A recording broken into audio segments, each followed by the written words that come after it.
우리는 성결이라고 하는 개념을 대단히 형이상학적으로 이해를 하고 있습니다. 성결, 그러면 그 성결이라고 하는 것이 어떤 그 상태, 존재하는 그 상태의 모습이라고 생각을 하는데, 성결은 사실상 액티브합니다.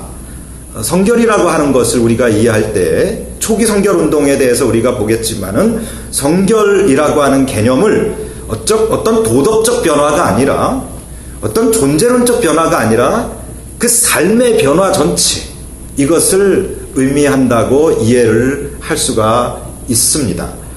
그런 점이 어떻게 해서 이런 생각을 하게 되었는가 하는 것이 기본적으로 우리가 가지고 있는, 여러분들이 가지고 있는 이 발제물입니다. 이 발제물들을 읽어보도록 하겠습니다. 초대교회의 사회적 관심을 먼저 보겠습니다. 성결이라고 하는 것을 사회적 측면에서 성결이라고 하는 것이 어떻게 이해될 수 있는가를 이해하면서 먼저 초대교회의 사회적 관심에 대해서 말씀드립니다. 1세기경에 비로마인들이 로마시 인구의 주요 부분을 차지했습니다. 사실 로마는 노예들 그리고 이방인들이 유지하는 사회였습니다. 순수 로마인들이 아니라 로마의 군인 자체도, 군대 자체도 이방인들, 곧 야만족들이 로마 안에 들어와 가지고 귀화를 하거나 혹은 노예로 들어와 있거나 노동력을 제공하는 그런 형식으로 있었기 때문에 이것이 결국은 로마 멸망의 한 원인이 되기도 했습니다. 어쨌든 로마 인구의, 특별히 로마시 인구의 전부 중요한 부분을 이 비로마인들이 차지하고 있었습니다. 이들은 이주민들이거나 노예층들로 구성되어 있었습니다. 신약성서 시대에 로마는 빈곤의 문제가 극에 달했고, 또 흑사병과 이주 그리고 도덕적 문제로 매우 혼란해 있었습니다. 특정 지역을 구체적으로 살펴보면 이 시기에 안디옥은 대단히 위험한 곳이었고, 두려움과 삶의 의욕을 상실한 사람들로 가득 차 있습니다. 오늘 이 세계를 우리가 이해할 때에 지금 말씀드리고 있는 이 로마 시대와 별반 다르지 않다는 것을 우리는 느낄 수 있을 것입니다. 태어나는 영아와 또 유아의 절반이 사망했거나 대부분의 아이들은 성년이 되기 전에 부모 중 한 명을 잃었습니다. 도시는 강도들의 폭동이 빈번했고 범죄가 만연했으며 도시의 밤은 위험했습니다. 도시민들은 시대를 이어가면서 홈리스로 전락했고 그들은 종말이 곧 이르게 된다고 생각을 했습니다. 신약성서 시대는 구호와 또 소망과 구원을 열망하는 그런 시대, 위기의 시대였습니다. 이런 시기에 바울의 고린도 공동체에서 기독교 공동체는 사회적 엘리트들이 많은 수를 차지하고 있었습니다. 우리는 초기 기독교를 생각할 때 가난한 사람들만 우리가 생각하는데, 사실 따져보면 초기 기독교의 구성인자들은 부자들이었습니다. 다비다가 자기 재산을 바쳐서 빌립보 교회를 세움으로써 유럽 선교회 교두보가 마련한 것처럼 대단히 그 재물들이 많이 있는 부자들이, 헌신적인 모습들이 있었습니다.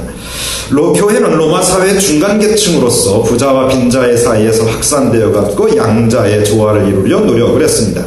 성직자들은 부유한 숭령공들 그리고 마을 의원층에서 선발되었다, 이런 기록이 있습니다.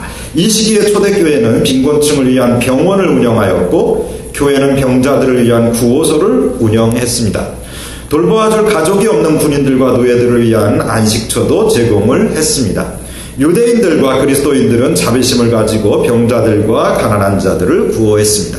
예수님께서도 너희의 착한 행실을 보고 하나님 아버지께 영광을 돌리게 하라, 이렇게 말씀하셨는데, 이 말씀이 초대교회 교인들에게 대단히 중요한 그 행동의 그런 기준이 되었습니다. 기독교는 근본적으로 도시운동이었습니다. 처음 기독교가 갈릴리에서 시작되었지만은 이것이 예루살렘에 들어갔고, 예루살렘에서 초기 기독교가 형성이 되고, 그리고 예루살렘과 쌍벽을 이루는 바울의 공동체, 곧 소도시들 7개의 도시들에서 교회가 시작이 됩니다. 웨인 믹스라고 하는 분이 있는데, 이분이 신학 성서학자인데 바울 공동체가 전적으로 도시 공동체였다, 이렇게 이야기를 하고 있습니다. 근데 이 말은 도시공동체라는 말은 무슨 말이냐면 아까 초두에 말씀드린 것처럼 빈민들을 생각해야 됩니다. 도시 빈민들을 위하여. 교회 구성원 자체는 엘리트였지만 빈민들을 향한 교회였다라고 하는 것입니다. 이것이 초기 교회의 모습이었다는 거죠. 200년경 제국의 22개의 대도시 중 교회는 4개에 불과할 정도로 절대적으로 부족했습니다. 그럼에도 불구하고 당시 기독교인들은 중산층 이상의 위치에서 상업과 무역 그리고 장인으로서 활동을 했습니다. 사도행전에 보면 바나바는 숙련공으로서 교회를 지원하는 역할을 했고 자신의 농장을 팔아 예루살렘 교회를 도왔습니다. 실로 초대교회의 성결은 곧 가난한 자들과의 연대를 의미했습니다. 제가 여러분 보시면 여기 보시면 아까 우리 양동춘 교육부장님도 이렇게 리본을 하나 달고 계신데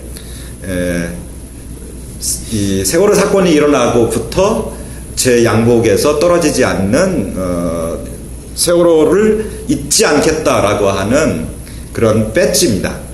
리본입니다. 근데 이제 이 리본에 대해서 초기에 나왔을 때 참 말이 많았습니다.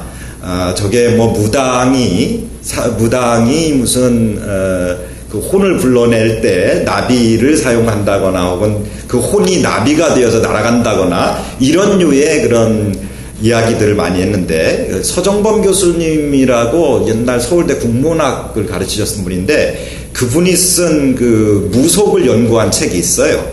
거기에 보면 이제 그런 류의 이야기들이 조금 나옵니다. 그런데 그거는 이제 무가에서 하는 얘기고 사실은 이 노란 리본은 미국에서 그리운 사람, 떠나간 사람을 기념하고 기억하기 위해서 그가 돌아올 때까지 그 자기 집 나무에다가 리본을 묶어 놓습니다. 그게 이제 하나의 풍습이 되었던 것인데요. 그렇게 이제 오해를 많이 하셨는데 기억하겠다라고 하는 겁니다.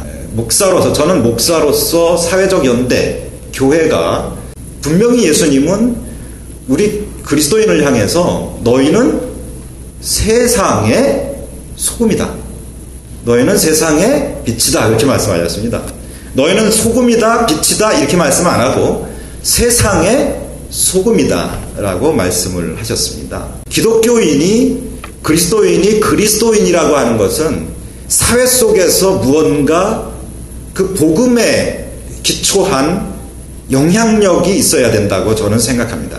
근데 그 영향력이 사회를 변화시킨다거나 끌고 가는 것도 있지만 사회에 대한 봉사, 적어도 봉사가 어려우면 연대, 특별히 제가 말씀드리는 사회라고 하는 건 가난한 사람들, 약한 사람들, 눈물 흘리는 사람들, 우는 자들과 함께 울어야 한다고 생각을 하게 된 거죠. 목사잖아요, 제가. 목사기 때문에 목사로서 내가 그럼 무엇을 할 수 있는가? 제가 강단에서 여러 하나님의 말씀을 전하지만은 그러나 강단에서 좀 예민한 말들은 하지 못할 수 있습니다. 왜냐하면 이 회중들을 고려해야 되기 때문에 예민한 말을 제가 직접적으로 하지 못하는 경우가 많이 있습니다. 그러나 제가 말하지 않지만 제가 달고 있는 배지가 저 사람이 지금 무슨 생각을 하고 있는가를 보여줄 것입니다. 한때는 사랑의 열매라는 것도 여기 달고 다닙니다. 사랑의 열매도 달고 다녔는데 그 자리를 지금 채우고 있습니다. 사랑의 열매는 결국 뭐겠습니까? 사랑하는 사람, 가난한 사람, 어려운 사람들을 내가 돕겠다는 거죠. 사실 그 사랑의 열매는 그걸 돕겠다고 하는 약속이면서 기부를 하면 그 배지를 줘요. 그러면 그 배지를 달고 다니는 겁니다. 그럼 그 배지를 보면 이 배지를 보고 사람들이 보고 나도 기부를 해야 되겠구나 하는 것을 끌어내기 위해서 이제 배지를 보급하는 것이거든요. 기본적으로 목사는 어디에 서 있어야 하는가라고 할 때 저는 제가 초대교회에 관심을 갖는 사람이기 때문에 초대교회를 연구하면서 초대교회의 성결은 곧 가난한 자들과의 연대였다. 약자들과의 연대였다는 것입니다. 그것을 왜 초대교회가 그럼 그랬겠는가? 예수님이 어디 있었는가를 뒤져보면 예수님은 늘 언제나 약자들 곁에 계셨습니다. 부당하게 억압받는 사람, 사회적으로 대우받지 못하는 사람, 같이 있었다가는 무슨 날벼락을 받을지 모르는 사람, 예수님은 그런 곳에 계셨습니다. 초대교회가 그런 곳에 있었습니다. 자, 그러면 기독교를 둘로 나눌 수 있습니다. 크게 동방과 서방입니다. 1054년의 기독교는 동방과 서방으로 나뉩니다. 서방은 로마를 중심으로 한 교회이고, 동방은 로마 이외에 콘스탄티노플과 안디옥과 예루살렘과 이런 지역을 중심으로 한 대다수의 지역들입니다. 소아시아와, 그러니까 여러분들이 알고 있는 초대교회 이야기할 때 7교회가 다 동방입니다. 그래서 동방교회입니다. 이 동방교회와 서방으로 나뉘는데, 그러면 동방 지역은 어땠는가 하는 것을 보겠습니다. 313년 콘스탄티누스에 의해서 기독교 신앙의 자유가 허락된 이후 많은 사람들이 교회 안으로 들어옵니다. 313년에 콘스탄티누스라고 하는 사람이 막센티우스라고 하는 사람과 마지막 전쟁을 합니다. 그래서 로마를 통일을 하게 돼요. 로마를 통일을 하고 313년에 콘스탄티누스 왕제가 밀란 칙령이라고 하는 관용령을 내립니다. 기독교도 다른 로마의 종교들과 똑같이 자유를 주겠다라고 하는 기독교 관용령입니다. 이것이 있음으로써 기독교는 비로소 이제 박해를 받지 않게 됐습니다. 그런데 박해를 받지 않고 안전한 종교가 되니까 이번에는 거꾸로 기독교가 비기독교를 박해하는 현상으로 역전되게 되었습니다.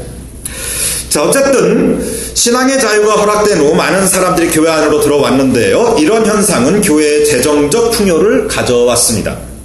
실제로 콘스탄티누스 왕제는 교회를 다니는 관료라면 그에게 보너스도 주고, 교회를 다니면 또 교회의 성직자들은 군복무를 면제시켜 준다거나 교회에 많은 혜택을 주었습니다. 사실 우리나라도 이승만 대통령 시대 이후로 교회가 사회적으로 많은 혜택을 받아온 것이 사실입니다. 요 근래에는 이제 그런 문제 중에서 목회자의 세금 문제가 이야기가 되고 있습니다만은 혜택을 분명히 많이 받아오고 있어요. 기독교 때문에 타 종교가 혜택 받는 것도 많이 있습니다. 교회에 혜택 주다 보니까 종교적 형평을 위해서 다른 종교까지 혜택을 받는 경우들이 있는데요. 이렇게 교회가 콘스탄티누스 황제로부터 혜택을 받고 안전해졌습니다. 적어도 예수 믿는다고 해서 박해를 받고, 예수 믿는다고 해서 감옥 가고, 예수 믿는다고 해서 죽을 각오를 안 해도 되는 그런 시기가 왔습니다. 이 시기에서 불과 100년도 되기 전에 얼마 되지 않아서 기독교는 국교가 되죠. 그래서 오히려 국교가 된 후에는 국교를 믿지 않는 자들을 옛날 기독교가 그렇게 당했듯이 처형을 합니다. 데오도시우스 왕제 때에 이르러서 법령을 제정해서 그렇게까지 기독교가 아주 강성해지는 그런 때가 왔습니다. 그렇게 되니까 교회 안에 명목적인 신자들이 넘쳐나기 시작했고, 교회를 비즈니스 장소로 생각하거나 친교의 장소로 생각하거나 교회에 다니지 아니하면 불이익을 당하기 때문에 교회에 나오는 사람들이 많아졌습니다. 그러다 보니까 교회가, 예배당이 커집니다. 교회의 건물들이 커지게 되었다는 거죠. 교회가 조직화되었고, 이전에 지저스 무브먼트, 운동력이 있는 교회였는데 이제는 정체되어 있는 교회가 되었다는 것입니다. 그렇게 되면서 교회가 점점 그 핵심적인 신앙의 그 핵심, 그리스도 복음의 핵심에 대하여 무뎌지기 시작을 합니다. 그러나 그럼에도 불구하고 교회는 여전히 아직도 그 힘을 가지고 있었는데, 그 점에 대해서 조금 더 보고 싶습니다. 교회들은 보다 조직적이고 체계적인 방법으로 대사회적 봉사를 펼칠 수 있게 되었다는 것입니다. 아까 말씀드렸던 부정적인 측면이 있습니다만은, 부정적인 측면이면 긍정적인 것이 있죠. 긍정적인 면으로 볼 때 교회가 커지고 시스템화 되니까 교회가 그동안의 개개인이 혹은 비공식적으로 했던 것들을 이제 공식적으로 또 시스템을 가지고 대사회 봉사를 하게 되었다는 것입니다. 안토니누스 피우스라고 하는 황제가 있었는데요. 그 안토니누스 피우스라고 하는 사람은 아동을 위한 구호 기구를 설치를 하게 만듭니다. 그리고 병원들과 양로원을 건립을 하고 에프라임, 바질, 요한스 크리스토스톰 이런 사람들은 병원을 세웁니다. 교회가 병원을 세우는 겁니다. 이건 콘스탄티노플 교회, 또 소아시아에 있는 지금 그 소아시아의 그러니까 터키 지역입니다. 이쪽에 있는 터키 지역에 있는 교회들, 또 시리아 지역 에프라임, 시리아 지역에 있는 교회들, 로마에 있는 교회들도 마찬가지지만은 이런 교회들이 동방 지역의 핵심적인 교회들이 이런 그 사회 시설들을 설치를 하게 됩니다. 교회 옆에는 디아콘이라고 하는 정례적인 구호소를 세워서 가난한 사람들을 매일 그곳에서 먹을 수 있도록 해줍니다. 근래에 우리 교회들이 그런 것 많이 하죠. 많은 노숙자들 또 오셔가지고 식사 대접하고 또 뭐 한 2,000원, 3,000원 이렇게 드립니다. 저희 교회도 2,000원씩 드리다가 3,000원 처음에 드렸는데 3,000원 드리고 식사를 하다가 이 재정이 거덜날 일이 벌어져가지고요. 그래서 그것을 이제 중단을 했습니다. 그리고 이제 비정규적으로 이렇게 돕는 일들만 좀 하는데요. 그 왜 그러냐면 저희 교회가 이 옆에 안식일 교회가 붙어 있습니다. 근데 그 안식일 교회에서 5,000원으로 올렸어요. 그래서 저희 교회가 뱁새가 황새 따라가다가는 안식교회가 돈이 많습니다. 거기는 또 이 교구별로 교회들이 있어서 저희 교회에 오시는 분들은 소위 말하는 뚜벅이들이신데 안식교회에 오는 분들은 링컨 컨티넨탈 같은 차 타고 그게 막 20, 30대가 옵니다. 그러니까 뭐 비교가 안 되죠. 그래서 이건 돈으로 경쟁할 건 아니다. 그래서 저희가 다른 방법으로 이제 바꿨습니다만은 어쨌든 이 사회봉사에 있어서 특별히 이 가난한 자들을 공급해주는 아주 매일입니다. 매일 와서 밥을 먹을 수 있도록 해주는 거예요. 밥을 해주는 거죠. 또 여행자들을 위한 시설로서 헤노도키라고 하는 것들을 만들어서 여행자들이 오면 거기에서 숙식을 할 수 있도록 이렇게 했습니다. 저도 소원이 하나 있어서 저희 교회에 1층에 방이 하나가 있는데 그 방 서재, 원래 제 서재인데 제 서재를 옥탑방으로 옮기고 거기에 이제 책만 이렇게 놔뒀는데 거기를 외국에서 왔다가 밤에 방학 때 집에 못 가는 학생들을 위해서 좀 거주할 수 있는, 방학 때 되면 기숙사를 다 가야 되거든요. 그래서 그런 용도로 쓰기 위해서 제가 이렇게 하나 마련을 좀 해놓은 게 있습니다. 그러니까 그런 것들이 여행자들을 위한 그런 시설들이 교회에서 했었다는 거죠. 그 다음에 고아와 버려진 아이들을 위한 오르파노트로피라고 하는, 그러니까 우리가 그 영어가 이제 다 이 헬라어에서 나오게 되는 건데요. 이게 이제 헬라어입니다. 근데 헬라어에서 나오는데 이런 그 시설들이 설치가 되어 있습니다. 그 다음에 노인들을 위한 그런 시설도 설립되어 있었고요. 또 극빈 아동들을 위해서 하는 유포트로피아라고 하는 그런 시설도 건립되어 있습니다. 오늘날 그 사회복지 영역에서 하는 대부분의 것들이 이미 이 시대에 교회에서 했다는 거죠. 근데 이런 것들을 보시면 우리 성결교회가 조금 생각해야 될 게, 불과 20년 전만 해도 교회가 혹은 목사가 이런 사회복지 영역에 대해서 무언가를 할 때에 곱지 않은 시설을 봤습니다. 우리 양동춘 목사님 지금까지 지금 한 40년 가까이 되시죠? 39년이요? 30구나 40이나 그죠? 지금까지 이렇게 베데스다 선교회 하시면서 쭉 오셨는데 저는 정말 존경합니다. 제가 아주 오래전이죠. 학교 때 제가 음악선교회에서 활동을 했는데요. 그때에 우리 양동춘 목사님 그때 아마 모신 제 기억이 있어요. 그래서 모시고 말씀을 들었던, 저희 음악선교회는 노래만 하는 게 아니라 모였을 때 노래하기 전에 이렇게 칼럼을 합니다. 그래서 모셔서 칼럼하기도 하고 선배들이 하고 그러는데, 그런데 그때 이제 베데스다 선교회를 하시면서 이렇게 활동을 하셨는데 참 정말 외로우셨을 것이다 그렇게 생각을 합니다. 지금은 그래도 이제 우리 총회에서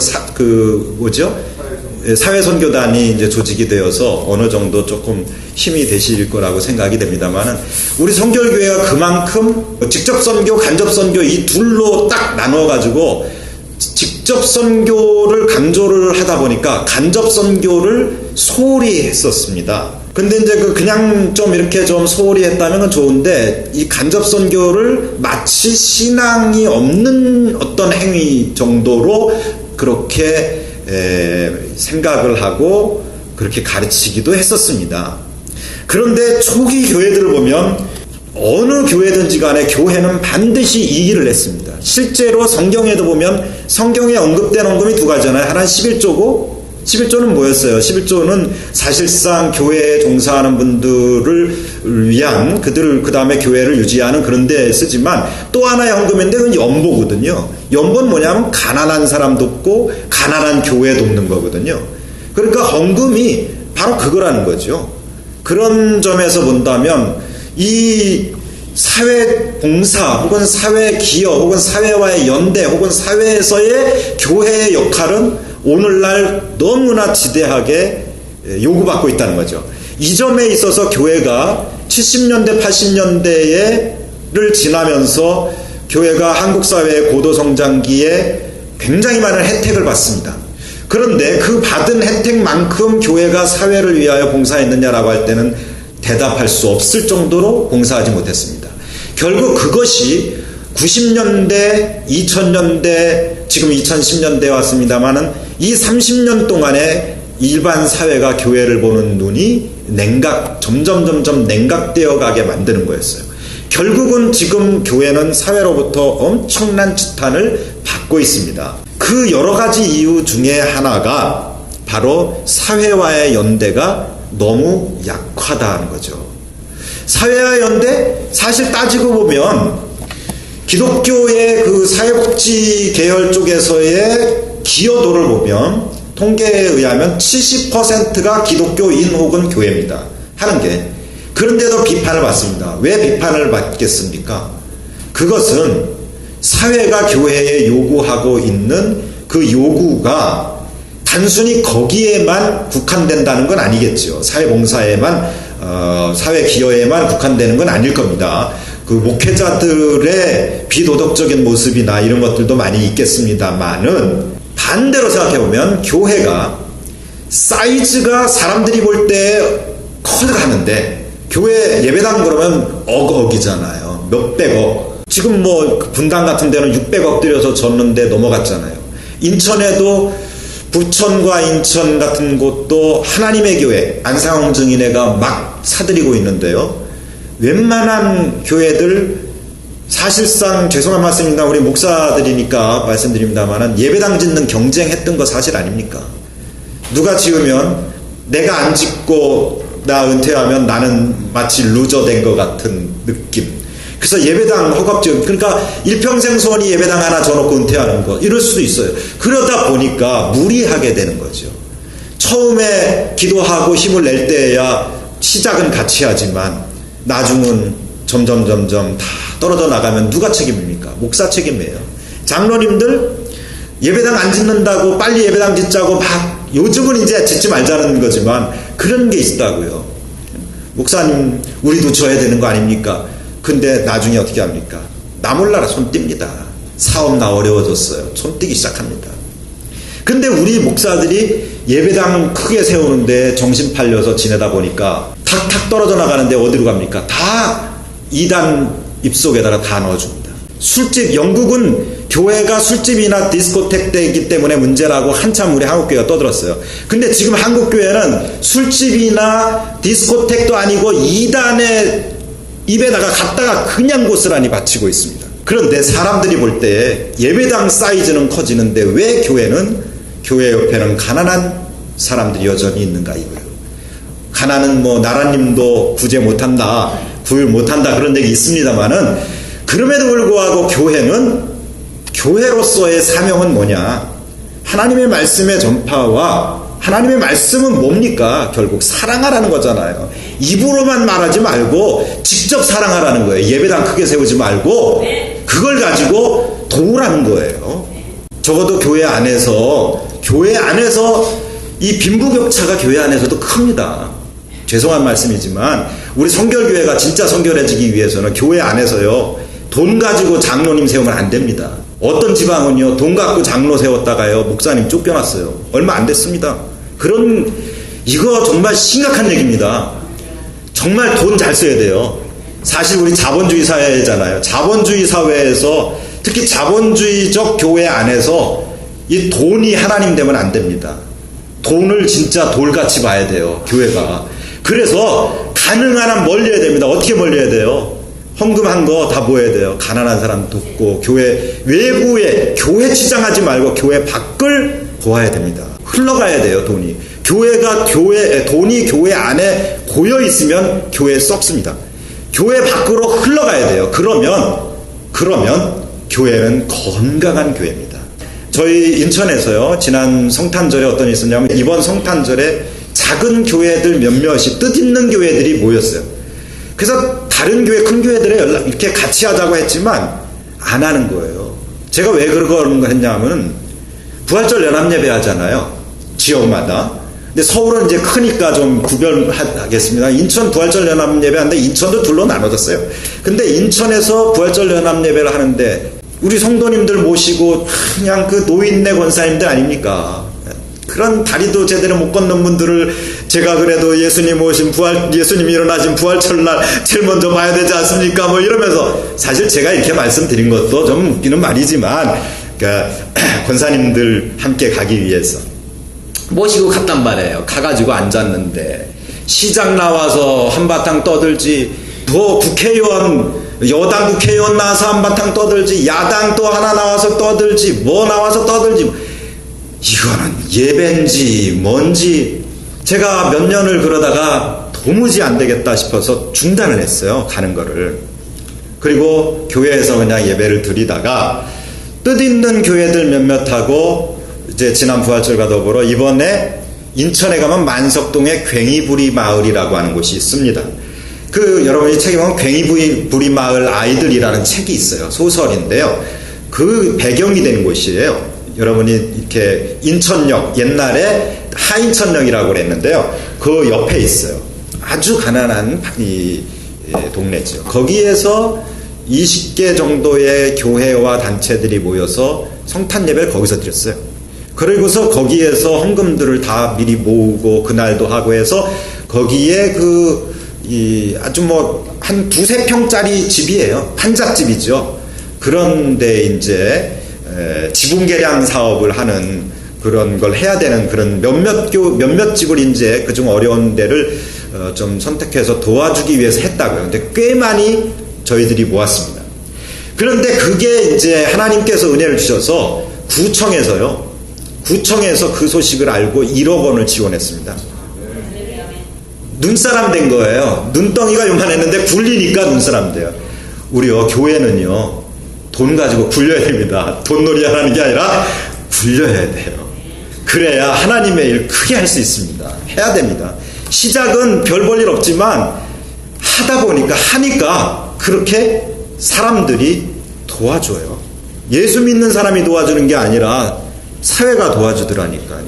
그래서 생각지 않게 많은 그런 분들에게 이렇게 혜택을 좀 드릴 수 있었습니다. 형제가 연합하여 동거함이 어찌 아름답지 않습니까? 여러분 이렇게 같이 오셔서 이렇게 하시는 모습 보면서 초대 말씀이었지만 너무 참 멋지고 부럽고 참 그런 여러분들입니다. 좀 더 보겠습니다. 특별히 369년경에 가이사랴, 성경에 여러분 가이사랴 있죠. 이 케사라야에는 성 바질에 의해서 바질리아스라고 불렸던 병원이 세워집니다. 그래서 이 병원은 모두 극빈자들이 사용할 수 있었습니다. 그냥 극빈자는 돈 없으면 그냥 오는 거예요. 그래서 여기서 치료받는 겁니다. 6세기 말엽에 이르러서는 교회의 영지에 병원들과 구호소가 셀 수 없이 만큼 건립되었다. 또 그것들은 감독의 지도 아래서, 그러니까 교회의 목사, 오늘날로 치면 목사의 지도 아래서 특별한 영적인 지도자들에 의해서 운영되었습니다. 병자들은 여성 부재들, 과부들, 그리고 그들의 보조자들에 의해서 유지되고 치료되었습니다.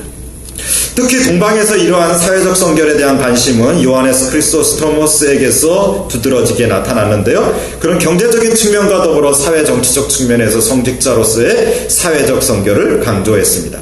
좀 아까까지는 제가 경제적인 측면에서의 그런 교회의 역할들을 말씀드렸는데 이제 정치적인 경제 사회적인 측면을 한번 보겠습니다. 1380년대에 안디옥에서 활동을 했는데요. 크리소스토모스는 부유한 회중들에게 도시의 가난한 자들을 상기하라, 이런 설교를 아주 자주 했습니다. 부자들에게 주는 편지에서, 그 편지를 목회서신을 쓰는데요, 그 편지에서 돈을 모으되 구제를 위해서 모으라, 이렇게 설교했습니다. 이러한 사회적 약자에 대한 관심은 정치사회적 측면에서의 발언으로 이어집니다. 당시 황제는 아카디우스였으나 실권은 유트로피우스라고 하는 사람이 쥐고 있었습니다. 그런데 하루는 이 유트로피우스가 너무 학정을 피우고 있었는데 그때에 일단의 무리가 교회로 피신해 들어옵니다. 유트로피우스가 이들을 잡아들이려고 병사들을 파견을 했습니다. 그때 이 크리소스토모스는 예배당 문을 딱 버티고 서서 내 목을 치고 가라 하고 병사들이 못 들어오게 막아줍니다. 근데 이게 또 역전된 일이 있어요. 그 다음에 어떤 일이 있었냐면 반대의 일이 벌어지게 됩니다. 반대편이 또 왔을 때, 반대편이 숨고 반대편이 왔을 때 이 크리소스토모스는 교회의 문을 지켰습니다. 이건 무슨 얘기인가 하면 교회는 항상 약자들 편에 서 있어야 한다는 겁니다. 시대와 상황을 떠나서 교회는 반드시 약자들에게 문이 열려야 하고 그 약자들 편에서 옹호해 주어야 한다는 겁니다. 이게 초기 교회에 말하자면 목사들이 생각했던 사고방식입니다. 거기 있는 내용은 여러분이 한번 나중에 읽어보시기 바랍니다. 그 밑으로 내려가서 그는 성직자들과 관료들이 성적인 난잡함에 빠져있고 우매한 것들을 서슴없이 비판했는데 이것 때문에 대적들이 생겼습니다. 특히 대주교의 저택이 값비싼 물품으로 가득 차 있고 화려한 집으로 치장되는 것을 비판을 합니다. 그래서 그것을 팔아서 가난한 자들에게 나누어 주고 자신의 봉급을 털어서 자기가 대주교가 됐을 때 자기의 이 사택을 판 거예요. 사택을 팔고 가난한 사람들에게 그 돈으로 다 나눠줬어요. 그리고 자기 봉급을 털어서 자선을 베풀고 또 누군가가 불러서 만찬에 가게 되는 경우들이 있잖아요. 그 만찬에 가는 것조차 거절을 했습니다. 그리고 작은 오두막에서 기거하면서 초라한 식사를 고집했습니다. 오늘날 목사님들 잘 기억하시면 아마 존경받는 목사님 되실 것이라 이렇게 생각합니다. 사실 제가 제일 존경하는 분이 교회사에서 이 요하네스 크리소스토모스입니다. 이분처럼 살고 싶어서 저는 살지 못하기 때문에 이분처럼 살고 싶은 마음이 너무 굴뚝 같은 그렇습니다. 또한 호화스러운 공중목욕탕과 교회 주변 길거리에 즐비한 거지들을 외면한 채 화려한 궁궐과 교회 안에서 화려한 옷과 좋은 음식을 즐기는 무관심과 부도덕에 대하여 질타합니다. 그리고 당시에 독신 성직자가 영적 자매들이라고 하는 사람들을 통해서 교회 그 사택에서 이렇게 말하자면 도움을 받았어요. 이렇게 말씀드리면 이거 죄송합니다. 우리 그냥 이해하실게 그냥 가정 도우미를 두었다는 거죠. 그런데 그 사람들은 이제 영적 자매라고 불렀어요, 옛날에. 근데 이것을 폐지시켰어요. 근데 이거는 이미 2세기에 키프리아노스라고 하는 분에 의해서 그것이 금지되고 니케아 공의회에서 아까 313년이라고 우리 기독교에 관용령을 주었다 그랬잖아요. 그리고 그로부터 약 10년 후에, 그러니까 325년에 기독교의 제일로 중요한 교리인 니케아 콘스탄티노플 신앙 고백이 나와요. 315년에 나오고 그리고 381년에 완성이 되는데요. 이 325년에 나오고 이 니케아 콘스탄티노플 신조가 모든 교단에서 유일하게 우리 교단이요. 우리 교단의 헌법 교리와 신조에 보면 그대로 들어와 있습니다. 그러니까 콘스탄티노플 신조가 뭐냐 하는 걸 니케아 신조가 뭐냐 하는 걸 여러분들 보고 싶으시면 우리 교단 헌법 보시면 됩니다. 자, 어쨌든 그때 다 이미 금지되었던 것인데 여전히 횡행하고 있다는 거죠. 이건 무슨 얘기입니까? 법은 법인데 법을 안 지킨다 이거예요. 목사님들 법 지켜야 됩니다. 교회법 지켜야 되고 사회법도 지켜야 되고 법 지켜야 됩니다. 법을 안 지키면서 무슨 얘기를 하겠어요. 특히 사회법 잘 지켜야 됩니다. 목사님들 중에 그런 분 우리 중앙지방은 안 계시겠지만 나는 경목이야 이런 분들 있어요. 그래서 경목하는 분들이 저한테 그런 얘기 많이 하는데 박 목사도 경목해. 뭐가 좋은 줄 알아? 뭐가 좋은데요? 있잖아 내가 차 타고 갔는데 교통위반했는데 딱 걸렸어. 근데 내가 같은 식구끼리 그러면 된다는 거예요.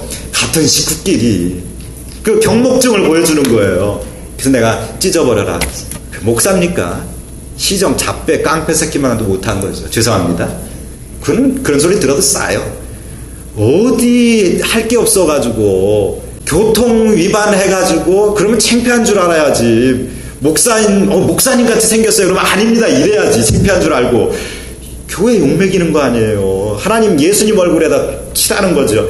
아니 경목증 내놓고 같은 식구라고 그러면 봐준대요. 글쎄 봐주는 놈도 웃기는 놈이고 봐달라고 하는 놈은 더 웃기는 놈이고 그게 근데 성결교회 목사라니까요. 그게 성결입니까? 그게 성결교회 목사입니까? 모가지를 따버려야지. 죄송합니다. 웃자고 한 소리예요. 네, 근데 이 콘스탄티노플의 대주교였었던 이 동방이 이제 이 로마, 서방은 로마가 중심이에요. 동방은 콘스탄티노플이 중심인데 이 콘스탄티노플의 대주교였었던 크리소스톰이 어떤 일이 있었느냐 하면 황후가 유독시아라고 하는 황후가 있어요. 근데 이 황후가요, 그 남편보다 이분이 너무 그 존경을 받는 거예요. 그렇지 않겠습니까? 존경받을 만한 일을 많이 하시잖아요. 그런데 특히 막 사치를 막 그 비판을 하고, 막 전방위에요. 사회, 정치, 경제 막 발언을 하는 거죠. 그러니까 인기가 좋지요. 근데 이 황후가 황후의 재물욕에 대해서 계속해서 비판을 하니까 이 황후가 이제 기분이 나빴던 거죠. 그러니까 어디 나라님을 비판해 이렇게 된 거예요. 근데 이 크리소스토머스라고 하는 분의 별명이 뭐냐면 황금의 입을 가진 성자예요. 황금의 입을 가졌다. 이거예요. 그만큼 그가 전하는 메시지가 강렬하고 그가 전하는 메시지가 강렬할 뿐만 아니라 영향력이 있었다. 그런 얘기거든요. 그러다 보니까 이 유독시아가 미워했는데 어느 날 동상을 세웠어요. 유독시아 자기 동상을 세웠다고요. 그러니까 그 동상을 세웠는데 그 동상 제막식에서 이 크리소스토머스가 거기에 모여있는 군중들에게 이제 설교를 하라고 이제 한 거예요. 지금 이 시대는 이제 기독교 국가인 시대예요. 그러니까 설교를 하라고 그러니까 옳다구나 하고 가서 설교를 하는데 동상을 딱 세워놓고 거기서 설교를 하는데 그때에 막 비판을 한 거예요. 동상을 세운 것부터 유독시아의 전횡에서부터 또 이 부유 사치에서부터 막 비판을 한 거죠. 목에 칼이 들어오겠습니까? 안 들어오겠습니까? 들어오지요. 근데 목사는요, 저는 적어도 목사는 의를 위하여 핍박을 받아야 됩니다. 그래야 복 있는 겁니다. 목사가 복 있다라고 하는 거는 링컨 컨티넨탈 타고 다니는 게 복 있는 게 아니고 목사가 복이 있는 것은 의를 위하여 핍박을 받으면 비로소 하나님께서 너 목사구나 그렇게 여기신다고 저는 믿습니다. 저는 그래서 옛부터 지금까지 죄송하지만 그렇게 살지는 못하지만 살고자 부단히 마음으로 몸으로 애쓰고 있습니다. 제가 이런 얘기 들었습니다. 죄송합니다만은 지난 7월 8월 달에 7월 달인가요? 304명이 세월호에서 세상을 떠났습니다. 그래서 목사들이 304명이 광화문에 모여서 기도회를 하자. 철야 기도를 하자. 그래서 304명이 하기로 결의를 했는데 보수교단 아주 뭐 순복음 그다음에 무슨 뭐 저기 아주 그냥 뭐 근본주의 보수교단 근본주의자들까지 해가지고 막 장로교 통합 측 통합 측 말고 뭐 저기 뭡니까 합신 측 그다음에 총신 측 그다음에 순복음 뭐 이런 데서부터 기장까지 성공회까지 그 아주 보수에서부터 진보까지 다 망라되어 가지고 이제 기도회를 하기로 했어요. 이것은 생명의 문제다. 생명이 쓰러졌고 이 생명을 위하여 우리가 무엇을 할 것인가? 목사들이 모여서 기도하자. 그래서 모였습니다. 하기로 했어요. 그런데 이제 제가 그 실무에 들어가게 됐습니다. 성결교회의 대표로서. 그래서 거기 들어가서 하나님께서 제게 은혜를 주셔서 그 예배의 전반을 저녁에 밤에 8시부터 예배 드리고 또 쉬었다가 잠깐 한 20분 쉬었다가 또 모여서 또 기도회 하고 또 쉬었다가 자정에 12시에 예배를 드리고 그 다음에 또 쉬었다가 또 기도회 하고 또 쉬었다가 해서 4번을 예배를 그렇게 드렸습니다. 예배 그리고 중간중간에 기도회로. 그래서 풀로 아주 철야를 했습니다. 우리 기억하시겠습니다만 옛날에 한 30년 전에 철야는 그렇게 했었죠. 예, 그때 그래서 그 철야도 뭐 기관이 이렇게 해서 뭐 귤도 사다 놓고 뭐 이렇게 커피도 이렇게 하고 그랬던 기억이 납니다. 요즘은 이제 심야기도 이렇게 해서 1시간이나 2시간 하고 끝내는 경우가 많습니다만 그렇게 아주 풀로 했습니다. 아침 그러니까 11시까지 11시 예배까지 저녁 8시부터 풀로 그냥 한 겁니다. 근데 그 예배와 모든 것을 이렇게 책자로 만들었는데요. 제가 하게 됐습니다. 왜? 성결교회니까 네가 해라. 그러니까 제가 양자를 망라해가지고 양측에 맞게 양측이 서로 양해를 얻도록 그렇게 만들면서 의논을 하면서 해서 이렇게 했습니다. 성결교회가 큰일 했습니다. 제가 했다는 게 아니라 성결교회가 지금 그렇습니다. 양자를 좋아할 수 있는 그런 좋은 교회로 양쪽에서 인정을 받고 있어요. 그런데 여러분 보세요. 이번 이 사건 때 희생당한 분들 중에 내려가서 물속에 내려가서 그들을 구호하려고 하다가 돌아가신 잠수부들이 계신데 지상에서 유일하게 이 세월호 사건과 사실은 관계없는데 세월호 사건 때문에 돌아가신 분이 있어요. 한 명이에요. 문명수 목사님이십니다. 누굽니까? 우리 성결교회 목사님이십니다. 저는 너무 감사했어요. 그분이. 그래서 그분을 위해서 우리 성결교회에 많은 분들이 또 모임이 있습니다. 그래서 이분들이 또 모금들을 우리가 해가지고 전달도 해드리고 이렇게 했습니다. 그런데 교단에서도 했습니다만은 우리 성결교회가 진정한 성결이라는 게 뭐냐는 거죠. 성결. 결론부터 말씀드리면 성결은 사랑입니다. 초기 성결교회의 성결론을 보면 성결은 사랑이었습니다. 제가 이제 나중에 말씀드릴 그 부분인데 바로 그것 우리가 성결교회답다라고 하는 교회성을 회복해야 하면 다른 교단 다 찌그러져도 우리 교단 살아납니다. 그러니까 우리가 성결 어디 갔습니까? 앞에 있습니까? 우리 이번 주제가 뭐죠? 성결이 희망입니다. 저는 그 희망을 이 어려운 난국 속에서 이걸 봤습니다. 근데 이 성결이 희망인데 이것을 우리 교육부장님 또 그렇게 아마 저와 같은 마음 가지셨던 것 같아요. 그래서 연락 주셔서 좋은 기회가 됐습니다만 정말 성결이 뭐냐? 성결이 희망인데 어떨 때 희망이 있느냐? 사랑이 꺼진 곳에는 희망이 없습니다. 성결이 있는 곳, 성결은 곧 사랑인데 이 사랑은 지금 우리가 보았던 초대교회의 모습만 보아도 성결은 사랑이었습니다. 근데 이 사랑은 관념이 아닙니다. 우린 사랑 그러면 관념이에요. 내 마음속의 사랑. 여러분 사랑이면은 애인과 사랑을 할 때 내가 당신을 얼마나 사랑하는지 몰라? 알게 뭐예요? 사랑하는 표현을 해야 사랑하죠. 그렇지 않습니까? 부인과 남편이 사는데 부인이 맨날 툴툴거려요. 근데 툴툴거릴 이유가 뭐겠습니까? 왜 당신 나에게 관심 없어? 이거 아니겠어요? 왜 내 생일인데 나한테 선물 안 줘? 이거 아닙니까? 왜 크리스마스 때 내한테 선물 안 줘? 이거 아니에요? 근데 남자는 이렇게 말한다고 칩시다. 당신 내 마음 몰라? 갈세영 사모님, 만약에 정태균 목사님이 당신 내 마음 몰라? 그러면 어떻겠어요?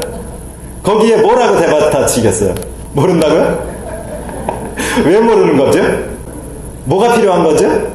선물이죠. 구체적인 것이 필요해야 돼요.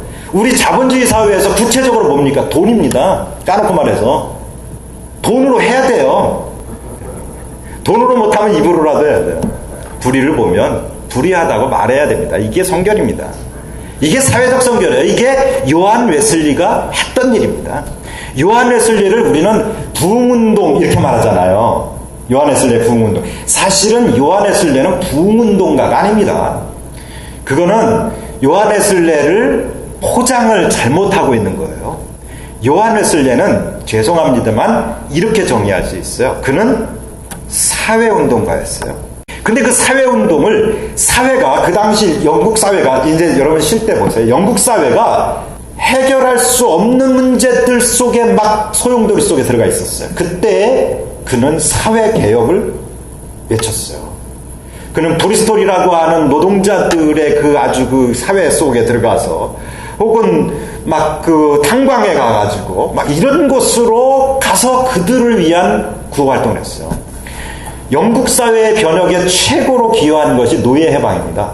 윌리엄 윌버퍼스라고 하는 분 여러분 기억하실 겁니다. 영국 의회의 당시에 의회의 그 의원이었어요. 이 윌리엄 윌버퍼스와 요한 웨슬리가 편지를 주고받습니다. 무엇을 위해서? 노예 해방을 위해서입니다. 결국 노예는 해방되었습니다. 이런 사회적인 활동과 사회적인 메시지들이 목사들에게서 살아납니다. 살아나야 됩니다. 오늘날 이 메시지가 사라졌어요. 한국교회가 지금 쪼그라들고 있는 이유는, 대사회적 영향력이 없는 이유는 뭐냐면 사회에 대해 말하지를 못하기 때문에 그래요. 벙어리예요, 벙어리. 예배당 안에서는 말하는데 예배당 밖에서는 말이 안 돼요. 예배당 밖에 사람이 들을 때는 말이 안 되는 소리를 하고 있어요. 그러니까 교회가 도매금에 싸잡아가지고 교회가 개독교 소리를 듣는 겁니다. 목사가 목사 소리 듣는 겁니다. 사회적 영향력이 없기 때문에요. 그 사회적 영향력은 다양한 각도로서 나타나야 됩니다. 교회가, 초대교회가, 초대교회와 고대교회가, 중세도 마찬가지입니다만 사회적 영향력을 가지고 있었습니다. 이 영향력을 잃었어요, 우리가 지금. 이것을 회복해야 되는데 회복할 수 있는 정말 좋은 컨텐츠를 우리가 갖고 있어요. 우리 성결교회가. 성결이라고 하는 거예요. 성결. 근데 이 성결은 뭐냐? 도덕군자가 되는 게 성결이 아니라 사회적 영향력을 보여주는 것, 행하는 것이 성결입니다. 그럴 때, 그런데 그 사회적 영향력은 뭐냐? 교회가 부자들 편에, 강한 자들 편에 서지 말고 교회가 약한 자들 편에, 가난한 자들 편에 있어야 된다는 거예요. 교회는 성경도 그렇지만은 이 초대교회 중세 이후에는 좀 다릅니다만 초대교회와 중세 초기까지의 교회들을 보면 교회는 항상 언제나 약자들 편에 있었습니다. 약한 자들을 위한 교회였습니다. 그래서 교회는 거룩하다, 성결하다라고 말을 들었고 교회는 그렇게 말했을 때 사람들이 존경했습니다. 그래서 일반 사람들이 교회를 너무나 존경해서 사람들이 교회에 대하여 가지고 있는 인식이 도피성이라고 하는 인식을 가졌어요. 근데 오늘날의 교회는 교회 갔다가는 쫄딱 망한다 이런 소리 듣고 있습니다. 차 뛰고 포 뛰고 속옷 벗기고 겉옷 벗기고 다 벗겨 먹는다 그런 생각들 한단 말이에요. 사회가 우리가 아무리 아니라고 말해도. 자, 그러면 이런 때 어떻게 해야 되겠습니까? 말이 아니라 행함입니다. 우리가 사랑을 하되 행함과 진실함으로 하자. 성경이 그렇게 말하잖아요. 우리 성결교회부터 하자 이거예요. 행함과 진실함으로 하자. 가가지고 우리가 좀 이런 제안 하나 하고 싶어요. 교회 한 교회에서요. 이런 운동 중앙지방에서 한번 해보세요. 제가 좋은 거 하나. 중앙지방에서 많이 하시겠지만 중앙지방의 모든 교회는 1년에 딱 한 가정, 이 소년소녀 가장이든지 아니면 그 독거노인이든지 간에 한 교회가 한 가정만 책임져 보세요. 식사, 밥 먹는 거 1년 내내 책임지겠다. 그래가지고 서울중앙지방에는 이렇게 하기로 했다. 신문에 내보세요. 아마 우리나라 뒤집어질 겁니다. 왜? 우리가 너무 안 하기 때문에. 많이 하지요. 많이 하지만 그런데 많이 안 합니다. 하는 분들은 열심히 많이 하는데 안 하는 데는 안 해서 그래요. 근데 이걸 조금 약간 좀 보여줄 필요가 있어요. 왜 보여주냐면 자랑하기 위해서가 아니라 이렇게 끌어내기 위해서. 하는 일을 끌어내기 위해서. 사랑의 열매 이거 다는 것도 끌어내기 위한 거 아니에요? 관심을 끌어내기 위한 거? 자기 결심도 되지만 제가 이 노란 리본을 다는 것은 관심을 끌어내기 위한 것이죠. 제 마음의 그 다짐이기도 하지만. 그러니까 그런 어떤 좀 살리는 일에 우리가 조금 더 해보면 멋진 일이 아닐까. 교회가요, 죄송하지만 교회에 우리 지방회 여러 의회 부서들 있잖아요. 우리 지방도 제가 그걸 늘 강조하는데 농어촌부나 막 이런 거 있어요. 근데 사실 우리 지방 농어촌부는요, 하는 일이 없어요. 그러니까 예산을 배정을 해놔도 일을 안 해요. 없어요. 그래가지고 농어촌부가 어떤 때는 그걸 가지고 뭐 딴 일을 해요. 그래가지고 지방회 때 나와가지고 직살나게 욕먹는 거예요. 왜 딴 일을 했냐 이거죠. 네. 왜 그래요? 할 일이 얼마나 많아요. 그걸 가지고 얼마든지 할 일이 있잖아요. 그런 거 많습니다. 뭐냐면 마인드가 없어서 그래요. 마인드가. 생각이 안 깨져서 그래요. 사실은 그 생각 깨자고 아마 교육부장님이 이번 기회를 마련하신 것 같은데, 여러분들이 이제 아마 제 얘기를 들으면서 좀 편향적이다 이렇게 생각하실 수도 있습니다. 근데요, 주사는 어차피 한쪽에다 맞는 겁니다. 그러니까 오른쪽에 맞으면 왼쪽에 또 맞지 않고 왼쪽에 맞아야 되니까 한쪽에만 맞는 거니까 오늘 그런 주사 하나 맞았다 이렇게 생각하시면 감사하겠습니다. 사실 저한테 그런 얘기하라고 불러주셔서 제가 조금 세게 하겠습니다. 자, 그런데요, 북아프리카에 아주 유명한 우리 기독교 신앙의 교리의 모든 것을 형성한 교부 테르툴리아누스라고 하는 분이 있어요. 여러분이 기억하시는 터툴리안이라고 하는 분입니다. 이분이 도움이 필요한 자를 돕는 우리의 사랑 가득한 친절은 우리의 수많은 대적들의 눈에 우리에 대한 인식을 심어주었고, 그들이 그리스도인들을 향해 그들이 다른 이들을 어떻게 사랑하는가 보라. 믿지 않는 사람들이 교회 카르타고에, 북아프리카입니다. 카르타고에 있는 교회의 교인들을 이야기할 때 사람들에게 자기들끼리 봐라. 이 교회 사람들이 어떻게 다른 사람들을 생각하고 돕고 하는지를 좀 봐라. 그렇게 얘기했다는 거예요. 이게 그거 아니겠어요? 예수님 말씀하신 너희 착한 행실을 보고 하나님 아버지께 영광 돌리게 하라. 오늘 교회가 이렇게 되면 교회 부흥, 하나님 제발 부흥 좀 그만하게 해주세요. 좀 천천히 해주세요. 하게 만들어질 겁니다. 그렇게 될 겁니다. 사실요, 이건 아주 뭐랄까요, 단순하게 얘기해서, 우리끼리 그러니까 뭐 편하게, 나이브하게 얘기해서, 한국교회가 60년대, 70년대 꽉 부흥한 이유가 뭔지 아십니까? 구호물자 때문입니다. 교회가 구호물자를 나눠주는 통로였어요.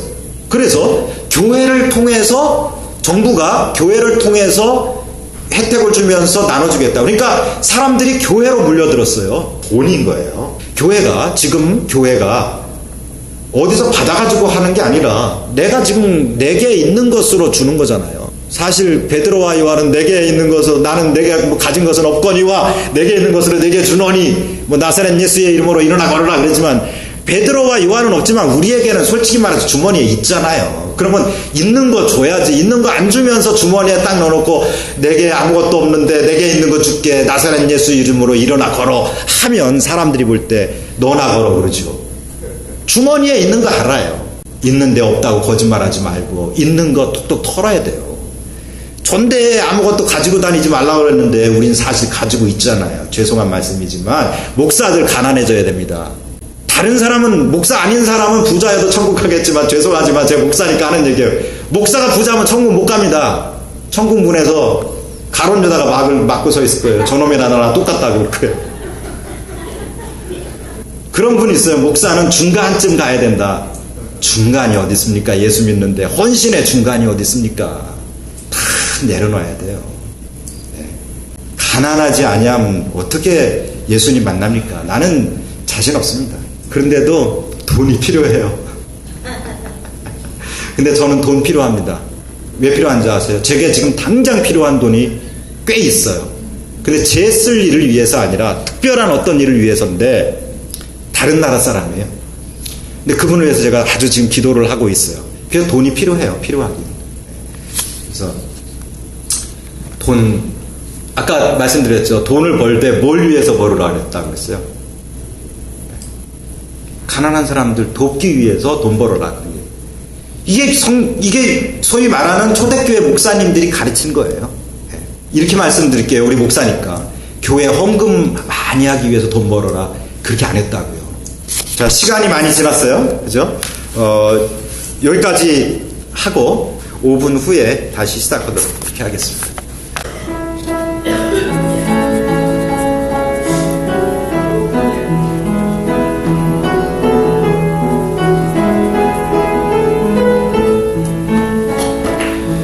물가의 여인처럼 난 구했네. 헛되고 헛된 것들을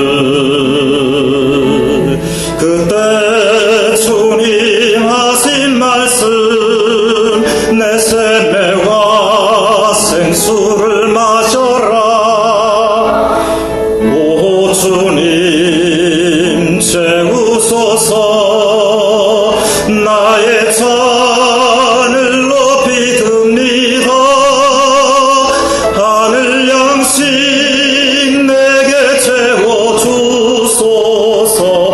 넘치도록 채워주소서. 많고 많은 사람들이 찾았었네. 헛되고 헛된 것들을 주 안에 감추인 고백. 세상 것과 난 비길 수 없네. 오 주님 채우소서. 나의 잔을 높이 듭니다. 하늘 양식 내게 채워주소서. 넘치도록 채워주소서. 내 친구여 거기서 돌아오라. 내 주의 넓은 품으로. 우리 주님 너를 반겨 그 넓은 품에 안아주시리. 오 주님 채우소서. 나의 잔을 높이 듭니다.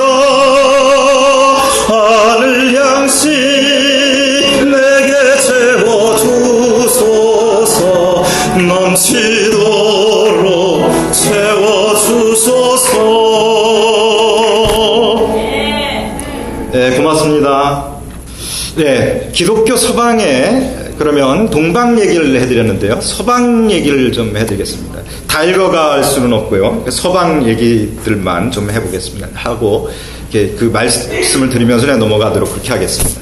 교회 복음에는 초기부터 말씀드렸던 것처럼 사회 구호 활동이 이렇게 포함되어 있습니다. 사도행전 6장, 디모데전서 이런 데 보면 교회가요, 고아와 그 동네의 고아와 과부들의 명부를 가지고 있었습니다.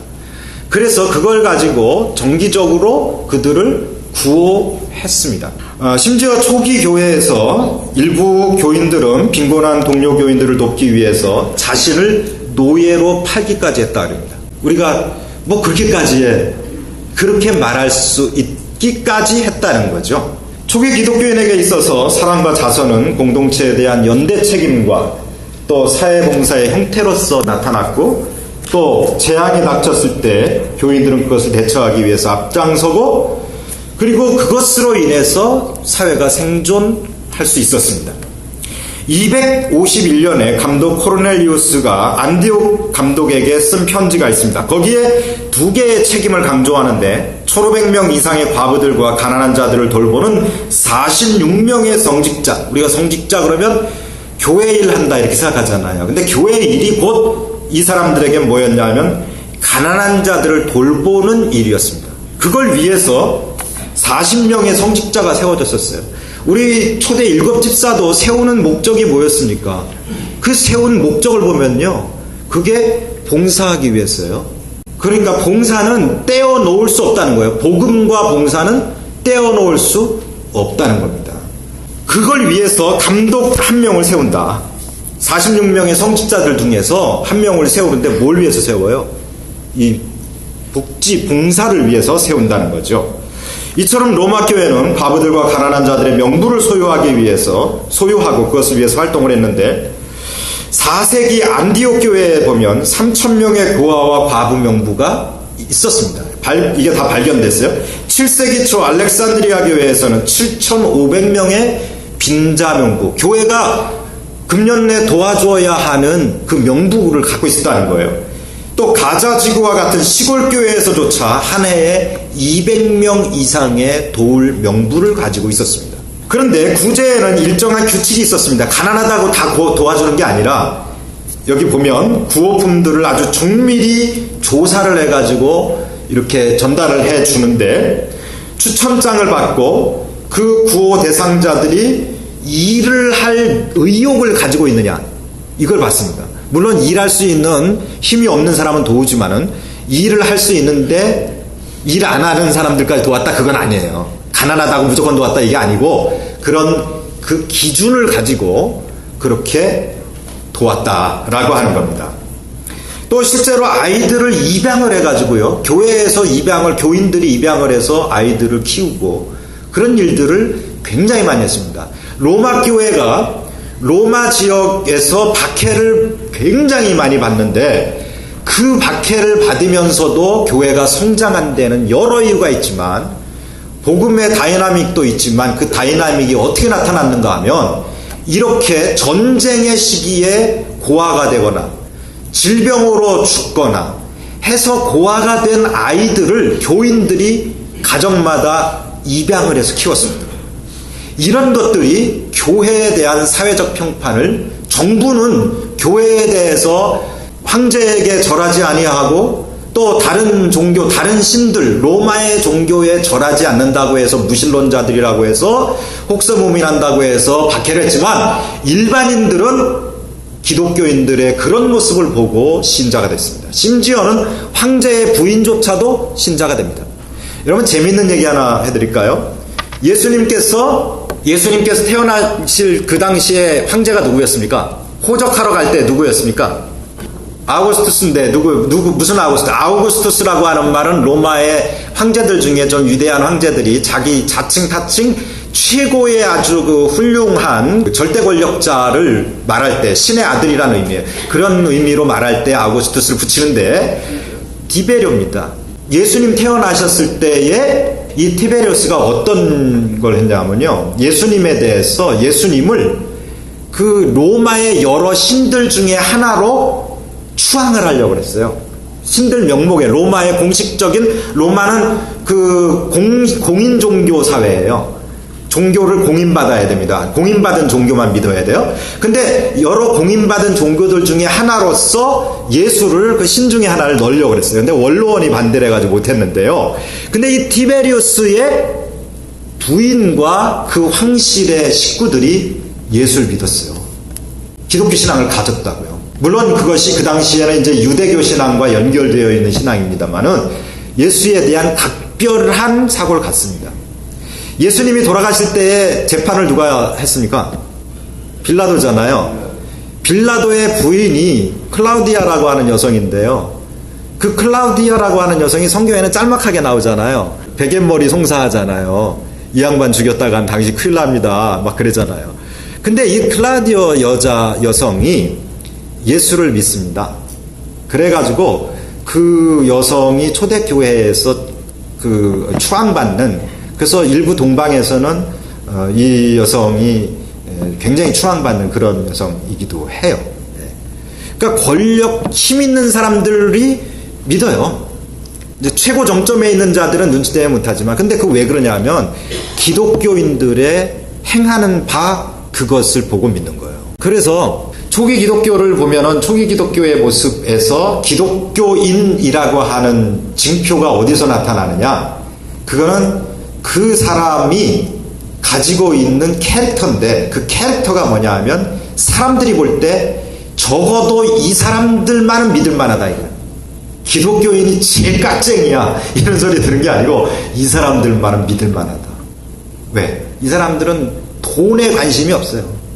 이 사람들은 권력에 관심이 없어요. 이 사람들은 뭐에 관심이 있어요? 예수. 근데 그 예수가 뭐하고 살았느냐? 그 산대로 살려고 하는 것, 그게 있더라 이거죠. 그러다 보니까 교회가 박해를 받아도 사람들이 그 박해를 이겨나갑니다. 초기에 기독교가 박해를 받을 때 세 부류가 있는데, 하나는 이제 고백자라고 하는 사람들이 있어요. 이 사람들은 뭐냐? 감옥에 갇혔어요. 곧 순교해야 돼요. 그런데 박해가 그쳐져요. 어떤 정치적인 이유로, 또 어떤 이유로 황제가 바뀐다거나. 그래서 순교 안 하고 살아나온 사람, 이 사람을 고백자라 그래요. 신앙 고백했다 이거죠. 그리고 또 하나는 이제 물론 배교자 있지만 또 하나는 이제 순교자지요. 근데 또 하나는가 있는데 변증가들이 있었어요. 저스틴이라고 하는 분이 2세기 초엽에 있었는데, 이분 같은 경우는 헬라 철학자예요. 근데 이분이 헬라 철학자인데 기독교인들의 그런 모습을 보고 황제에게 편지를 쓰면서 변증서라는 걸 씁니다. 그러면서 그 변증서에 기독교인들이 얼마나 순전하고 이들이 착하고 이들이 행하는 일들이 얼마나 고귀한데, 구약 성경 성경책을 보니까 맨 그런 사회적으로 우리 사회에서 절대로 필요하다. 로마의 원로원 사람들, 로마의 군인들이, 정치가들이 안 하는 거를 이 기독교인들이 한다. 이들이 진짜 하나님 믿는다. 진짜 신을 믿는다. 이렇게 변증서를, 1, 2 변증서를 써서 보냅니다. 그러면서 이 저스틴도 나중에 이제 순교를 하지요. 초기의 변증서를 보면 기독교를 변증하는 이 사람들의 이야기는 곧 뭐냐? 기독교인들은 사회적으로 정말로 절대적으로 필요한 사람들이다. 이겁니다. 자, 다음에 더 보시겠습니다. 4세기 이후부터 교회의 헌금은 감독과 다른 성직자들의 활동과 생활, 교회 건물 신축 및 유지, 그리고 가난한 자를 위한 구호를 위해서 쓰여지고, 교회 입구에는 구제를 위한 헌금함이 놓여져 있었습니다. 따로 또 그것이 있다는 거죠. 구제를 위해서. 그리고 모금된 돈은 가난한 자들에게 음식을 제공하기 위해 쓰여졌고, 그들의 무덤을 위해서 사용되었다. 이 교회가요, 초대교회도 그렇고 언제나 고대도 그렇고 중세시대도 그랬어요. 우리나라 초기에도 그랬어요. 이게 공통점이 하나가 있는데 뭐냐 하면, 교회가 한 일이 죽은 자들 장사 지내주는 일입니다. 죽은 자들 장사 지내주는 일을 교회가 했습니다. 우리나라 구한말에 장티푸스 콜레라가 유행해가지고 사람들 다 죽어갈 때에 선교사들이 그 사람들을 모아가지고 그 나무도 돌보지 않고 식구들이 거적대기에다가 메어다가 소소문 밖에다 던져놓은 거 데려다가 집을 자기 집 개방해가지고 거기서 구호 활동하고, 이게 다 지금 이대 목동병원이라 이런 게 다 그게 원조가 다 그겁니다. 세브란스 다 그런 데에서 시작된 거거든요. 근데 초기에도 그렇고 중세도 그렇고 종교개혁기에도 그렇고 이 교회의 특징이 뭐냐?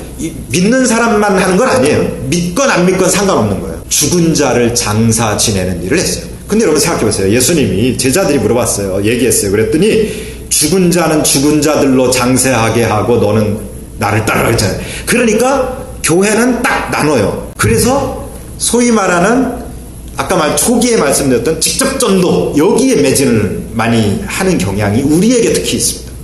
그리고 이런 일들을 안 해요. 그건 핑계입니다. 근데 오히려 교회는 그런 일을 함으로써 복음을 받아들이게 했다는 거죠. 대단히 중요한 인사이트입니다. 이건 죽은 자 장사 지내야 돼요. 이런 이유로 장사 안 지내주고, 심지어는 교인 중에서도 장사가 나도 안 지내주는 경우도 있더라고요. 그럴 필요 없어요. 왜 그럽니까? 그 사람은 하나님이 받든 안 받든 하나님이 하는 거고, 우리는 우리가 할 일만 하면 되는데, 그 사람을 그 애통함 속에 같이 있어준다는 것만 해도 얼마나 귀한 일입니까? 그래서 저는 죄송하지만 저는 이제 조그만 교회이기 때문에 장사가 나면 그냥 아예 그냥 거기 살다시피 합니다. 아침에도 가고 점심에도 가고 그냥 한낮에도 가고 그냥 저녁에도 가고, 틈만 나면 가요. 집에 앉아서 있느니, 컴퓨터 붙들고 앉아 있느니 거기 가서 거기 같이 앉아 있는 게 저는 그게 좋더라고요. 그게 마음 편하더라고요. 그래서 그냥 그렇게 합니다. 물론 우리가 매일 그럴 수는 없죠. 또 이제 큰 교회에서는 목사님도 어떻게 그렇게 해요? 교인이 한두 명도 아니고 맨날 장사하는 경우도 있을 텐데. 근데 안 되죠. 그러니까 무슨 말씀이냐면 내가 목사가 설 자리가 어디냐를 우리가 분명히 하자는 거예요. 우는 자들 옆에 있자는 거죠. 웃는 사람들 옆에는 나 없어도 괜찮아요. 그런데 우는 자들 옆에는 가급적 같이 있어주자. 왜? 성경에도 그렇고 초대교회도 그렇고 그거예요.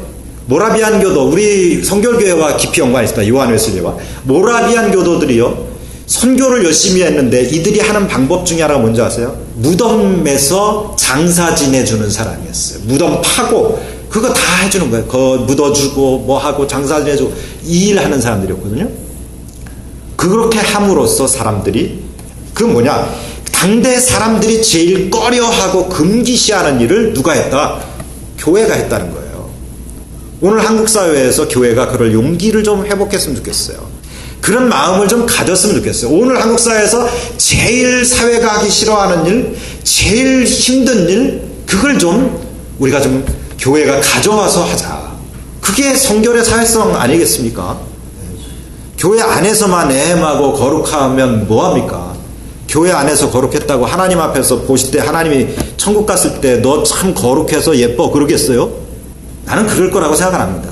그가 행위, 도덕적으로 그 도덕적 내면이 깨끗해지는 것도 중요하지만 그 기본이지만 내면만 깨끗해지면 뭐예요? 사랑한다고 말만 하면 뭐예요? 선물이 있어야죠. 눈에 보여야 됩니다. 그래서 저는 우리 집사람에게 끊임없이 선물 공세를 하지만 한 번 빠졌더니 우리 집사람이 제가 선물을 마치 안 하는 사람처럼 매도를 하요. 근데 참 그 사모님들 여기 많이 계시지만 사모님들도 그러시지는 않겠죠. 예. 기억력이 없으시나요?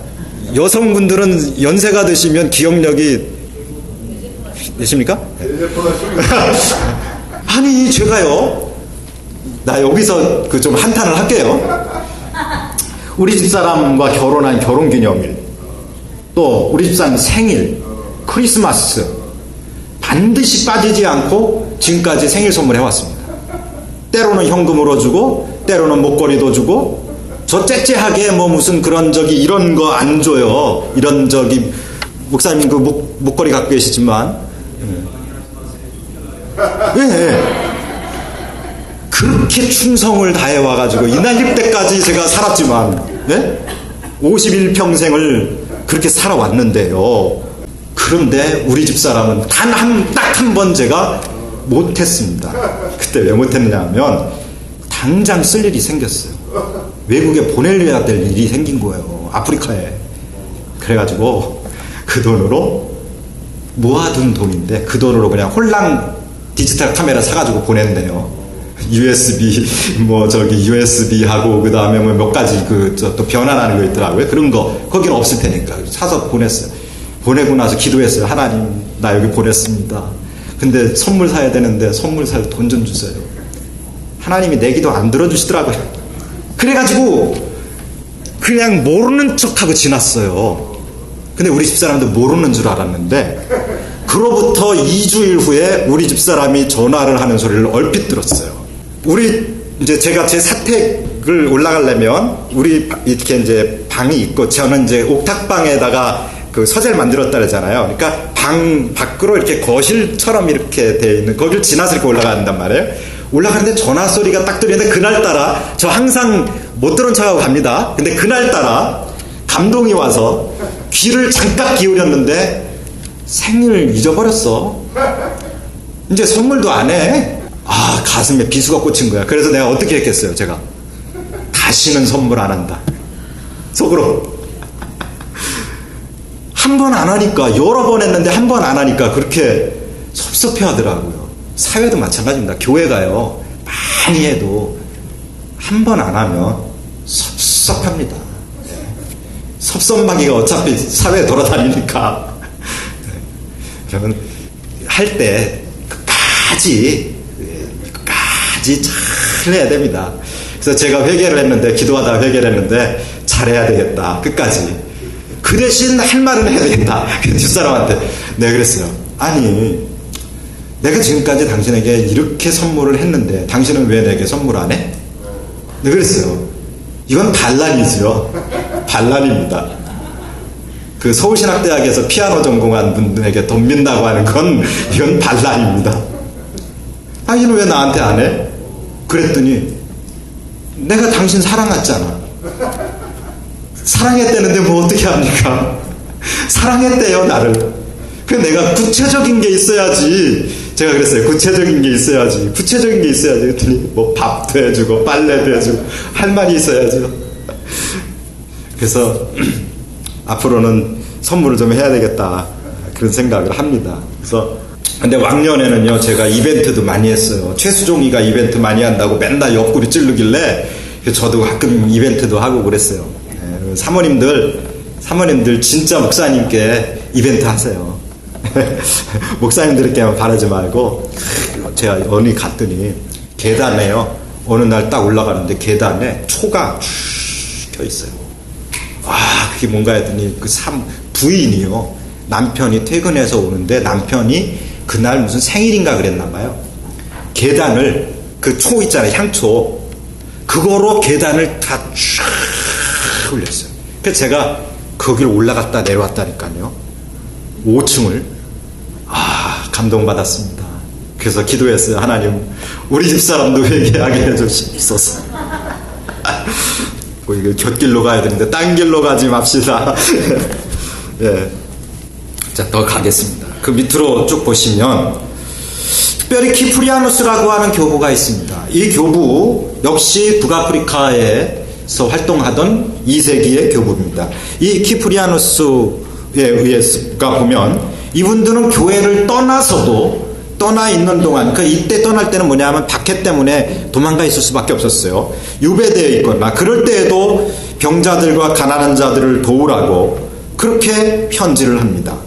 그리고 교회가 부를 축적하는 걸 금하고 여행자들을 돕고 하는 일에 사용하도록 그렇게 강조를 했습니다. 교회는 끊임없이 이 문제를 붙들고 씨름했어요. 이게 복음인 거예요. 이 사람들에게는 이 당시에. 네.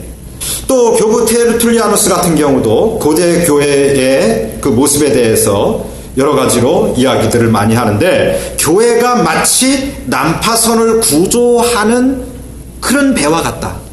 그렇게 이야기를 할 정도로 교회는 이런 일들을 해왔다고 하는 것입니다. 고대 교회에서 교회가 운영하는 빈민구호소와 병원, 아까 초기에 이제 말씀드렸던 그런 것들이 많이 있는데 260년에 디오니시우스라고 하는 사람의 편지에 의하면 여러 가지 여러분들이 7쪽 밑에 보시면 있습니다. 그런 많은 일들을 해왔습니다. 그리고 교부 테르툴리아누스는 도움이 필요한 자를 돕는 우리의 사랑 가득한 친절은 우리의 수많은 대적들의 눈에 우리에 대한 인식을 심어주었고 그들이 그리스도인들을 향해 그들이 다른 이들을 어떻게 사랑하는가 보라 하고 말할 정도였다고 하는 것이죠. 그만큼 사회로부터 인정을 받았던 거죠. 믿지 않는 사회로부터 인정받았다는 거죠. 여러분 하나님으로부터 교회가 인정받는다 어떻게 생각하십니까? 하나님으로부터 인정받으려면 사람으로부터 인정받아야 됩니다. 일반 세속으로부터 교회가 인정받지 않고 하나님께 인정받겠다 생각조차 하지 말아야 된다. 인정 못 받는다 이렇게 생각하시면 된다. 그 얘기예요. 사회에서 내 교회 옆에서 내 교회를 인정해 줘야 됩니다. 그렇지 않겠어요? 내 교회가 부흥되려고 하는데 우리 교회 근처에 사는 사람들이 저 교회 가지 마. 저 교회는 말이야. 저 교회는 말이야. 이러면 그 교회 부흥하겠습니까? 안 하잖아요. 부흥도 그런데 하나님이 인정하겠느냐 이거죠. 사람들로부터 인정받지도 못하는 주제에 어디 올라 그러냐 하나님 그러지 않겠어요. 그러니까 정말 사람들로부터 인정받는 이 교회라면 내가 가겠다. 이 목사 같다면 내가 교회 가겠다. 그게 우리 성결교회가 유독 성결교회 목사님들이 그런 목사님들이 많이 있다고 저는 믿습니다. 성결교회 목사님 같으면 내가 진짜 그 목사 밑에는 내가 가겠다. 막 이런 사람들. 더욱 우리 중앙성결교회라네. 중앙지방이 소문이 참 좋은 소문들이 많은 지방회 중에 한 지방회였는데 서울중앙지방회가 좋은 일 많이 하시기 바랍니다. 모든 지방회가요. 우리 성결교회에 있는 지방회가 서울중앙지방회를 보고 있다고요. 서울중앙지방회의 선한 모습, 착한 모습, 정말 어디 내놔도 자랑스러운 모습, 정말 사랑을 행하고 정말 진리 안에 서 있고 막 이런 모습들, 선도적인 모습들, 이런 모습들을 서울중앙지방회가 보여주면 우리 각 밑에 산하 지방의 아래 것들이 뭐 알겠습니까? 위에 계신 분들 보고 배우는 거죠. 그러니까 여러분들에게서 사랑의 모습이 그냥 줄줄줄줄 막 나왔으면 좋겠어요. 성결은 사랑입니다. 사랑의 모습이 없으면 성결 아닙니다. 성결교회는요, 사랑교회예요. 네, 나중에 보겠습니다. 웨슬리를 좀 보겠습니다. 넘어가서.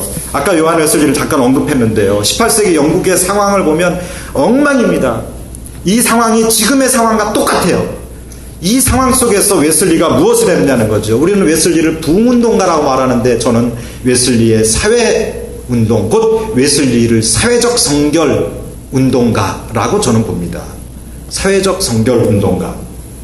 적극적 의미에서 성결이라고 하는 것은 사회적 성화 혹은 사회적 성결을 말합니다. 이것이 웨슬리에게서 아주 구체화됩니다.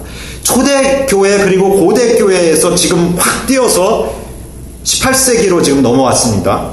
시간 관계상 이 요한 웨슬리 18세기 영국을 살려냈다 이렇게 말합니다. 이거는 영국을 살려내는데 어떤 영국의 신앙적인 부흥운동이라고 말할 때는 성결이라고 하는 것이 희박해진, 그래서 당시에 이실론, 하나님은 천지를 창조해 놓으시고 간섭 안 하신다, 이게 이실론인데요. 이 이실론이 만연하는 시대에 교회도 이실론적이었어요. 그런 상황이었는데 요한 웨슬리가 액티브한 운동을 한 거예요. 옥스퍼드에서. 그리고 그가 올더스게이트를 걸어가다가 모라비안 교도의 설교를 듣고 가슴이 뜨거워진 거예요. 그리고 그가 그것을 성결 체험이라고 말하고 그 즉시 가슴이 뜨거워지니까 곧 성령을 받으니까 뭘 했느냐 하면 그가 나가서 감옥으로, 탄광으로, 어디로 다녔다고요. 그냥 혼자 다니기가 힘드니까 조를 짰어요. 그래서 조를 짜서 보냅니다. 그 밴드고 그게 크레스입니다. 이게 오늘날의 감리교회에서 말하는 우리 성결교회 구역입니다. 모여가지고 뭐 했냐 이 사람들이. 그런데 가서 봉사하고 그거 하는 거예요. 땀 흘리고 탄광, 이 당시에요, 어린 아이가 아침부터 저녁까지 어린이 노동도 있으니까요. 노동을 해가지고 노동을 하는데 일실링을 받았대요. 일실링. 하루 종일 하는데. 일실링 우리 말하면 그냥 쉽게 말해서 그냥 일원이. 네. 여성도 노동을 해야 되면 하는 수밖에 없는데 돈이 가난하니까. 그러니까 탄광에 가서 노동하는 남녀가 같이 해요. 너무 더우니까 기록에 의하면 옷을 다 벗고 들어간다는 거예요. 탄광에 남녀가. 그게 시꺼매 갖고 나오는 거예요. 그렇게 해도 우리 돈으로 지금 말하면 하루에 그렇게 해도 1,000원을 못 벌었다는 거죠. 근데 그 나머지 돈이 어디로 가느냐? 자본가한테 가는 거예요. 이 시기가 산업혁명이 있던 시기거든요. 산업혁명이 일어난 그 여파가 있는 시기거든요. 그러니까 산업혁명이 일어나니까 도시화되고 도시 근처는 슬럼이 형성이 되고 시골에서는 도시로 몰려오고, 그러니까 도시가 더 가난해요. 그러니까 도시가 가난한데 거기에 몰려왔는데 그동안에는 가내수공업 했었는데 그래서 그나마 일자리가 있었는데 이제는 그거로 못 따라가요. 기계를 가지고 자본가가 돈 가지고 기계를 사서 막 찍어내니까, 그러니까 사람들은 일자리를 못 가져요. 그런 상황 속에서 가난이 점점 가난해지는 빈익빈 부익부가 더 첨예화되어가는 그런 사회 속에서 웨슬리는 그들을 위해서 그들 편에 섰다는 거죠. 그리고 그것이 성결이라고 말을 했다는 거예요. 자, 그 밑에 18세기 영국의 전반적 상황과 넘어갑니다. 9쪽 이상. 여러분 한번 그 집에 가셔서 한번 읽어보세요. 그러면 웨슬리는 그런 때 무엇을 했는가 하는 거죠. 웨슬리의 부흥운동이 중요한 점은 편의상 부흥운동이란 말 그대로 쓰겠습니다. 그 신앙적 계승과 발전에서 뿐만 아니라 내면적이고 개인적인 신앙이 사회적 성결로 나타났다는 데 있습니다. 그는 사회개혁자는 아니지만 신앙의 외연으로서 맺어지는 사회적 열매들을 전제하여 볼 때 그의 메시지와 활동은 사회적 영역으로 크게 확대되었습니다. 웨슬리의 사역은 사회 전반에 걸쳐 있는데요. 주일학교를 일으키는 원동력이 되었고 군대와 대학과 문학에 지대한 영향을 미칩니다. 가난한 자들에게 무료로 제공하는 시약소를 세웠고 정치적인 부패에 저항하여 싸웠으며 어려운 사람들을 위하여 구제고용을 시행했고 참정권을 개혁하기 위해 운동했고 노동자의 권익 옹호를 위해 운동했고 노예 매매에 대한 저항과 감옥의 개선 등의 많은 개혁을 이끌었습니다. 브라운이라고 하는 분이 있는데요. 그분의 기록에 보면 자세하게 나와 있기도 한데요. 이 부분에 대해서는 이 웨슬리가 활동한 그 시대 상황을 봐야 됩니다. 18세기 영국의 상황을 보게 되면 웨슬리가 활동했던 것이 그 시대 상황과 정확하게 맞물려 돌아가고 있다는 것을 알 수가 있습니다. 웨슬리는 교회 안에서의 설교자가 아니었습니다. 그는 교회 밖의 설교자였습니다. 심지어는 그는 교회 밖에서 설교를 했다고 하는 용어를 쓸 때에 아버지 무덤에도 올라가서 설교했다 뭐 이런 얘기를 할 정도인데요. 그건 뭘 얘기를 하는 거냐 하면 웨슬리는 예배당 밖에 현장의 사람이었다는 거예요. 목사의 현장은 교회다 이렇게 말하는 분 많이 있는데 그것도 일리는 있습니다만은 목사의 현장은 목이라는 말이 뭡니까? 양떼들 안에 있어야 된다는 거예요. 그 양떼라는 말은 내 교회 교인들 안에만 있는 거는 그거는 의미가 없어요. 그거는 선교가 아닙니다. 전도가 아니죠. 목사가 전도한다라고 할 때는 양떼 밖에 있어야 됩니다. 광야에 있어야 됩니다. 저는 그런 제 마음으로 제가 광화문에서의 그 기도회, 철야 기도회를 조직을 했고, 그걸 이제 이끌어갔습니다만은, 제가 자정 예배의 설교를 또 저에게 맡겨서 제가 했었습니다. 근데 여러분 유튜브에 한번 제 이름을 치시면 아마 거기 나올 겁니다. 목사는 현장에 있어야 됩니다. 목사가 현장을 잊어버리면 감각이 떨어집니다. 이런 면에서는 좀 좁혀서 말하면 우리가 그 신방도 그렇잖아요. 교회가 커지면 목사님들이 전체 교인들을 신방을 다 못해서 부목사님들이 하고 뭐 몇 년에 한 번 이렇게 가정 돌아갈 수밖에 없는 형편이 될 수도 있잖아요. 그렇게 되면 현장 감각이 떨어지죠. 그래서 교회가 큰 만큼 얻는 그 데미지가 많습니다. 담임 목사님들이 각각의 그 현장, 교인들의 현장을 모르죠. 그런데 하물며 교회 밖에 대하여서는 목사들이 현장감이 없다는 거예요. 지금 현대교회의 문제는, 한국교회 문제는 목사들이 사회에 대하여 관심이 없기 때문에 현장감이 없다는 거예요. 지금 어떤 사회에, 어떤 시대에, 지금 어떤 상황에 우리가 살고 있는지, 내가 목회를 하고 있는지, 이거를 모른다는 거예요. 이 현장감을 알아야 메시지 자체도, 물론 교회 안에서의 메시지지만, 교회 안에 있는 교우들이 교회의 사람이 아니라 사회의 사람이잖아요. 사회에 있던 사람들이라고요. 사회에서 사는 분들이에요. 그들이 뼈 빠지게 일해가지고 간신히 일해가지고 입에 풀칠도 못하는데 헌금한단 말이죠. 근데 목사는 뭐 하고 있냐는 거죠. 현장감이 없어서 그래요. 정말 긴박한 현장감이 있으면 눈물 나는 곳에 왜 안 가겠습니까? 웨슬리는 그 눈물 나는 곳에 갔어요. 땀 나는 곳에 갔다고요. 그 탄광 속에 들어갔어요. 그 감옥 속에 들어갔어요. 웨슬리는 그렇게 했다고. 그게 목회였어요. 웨슬리의 사무실에서의 목회가 아니라고요. 예배당 안에서의 목회가 아니라고요. 웨슬리는 갔어요.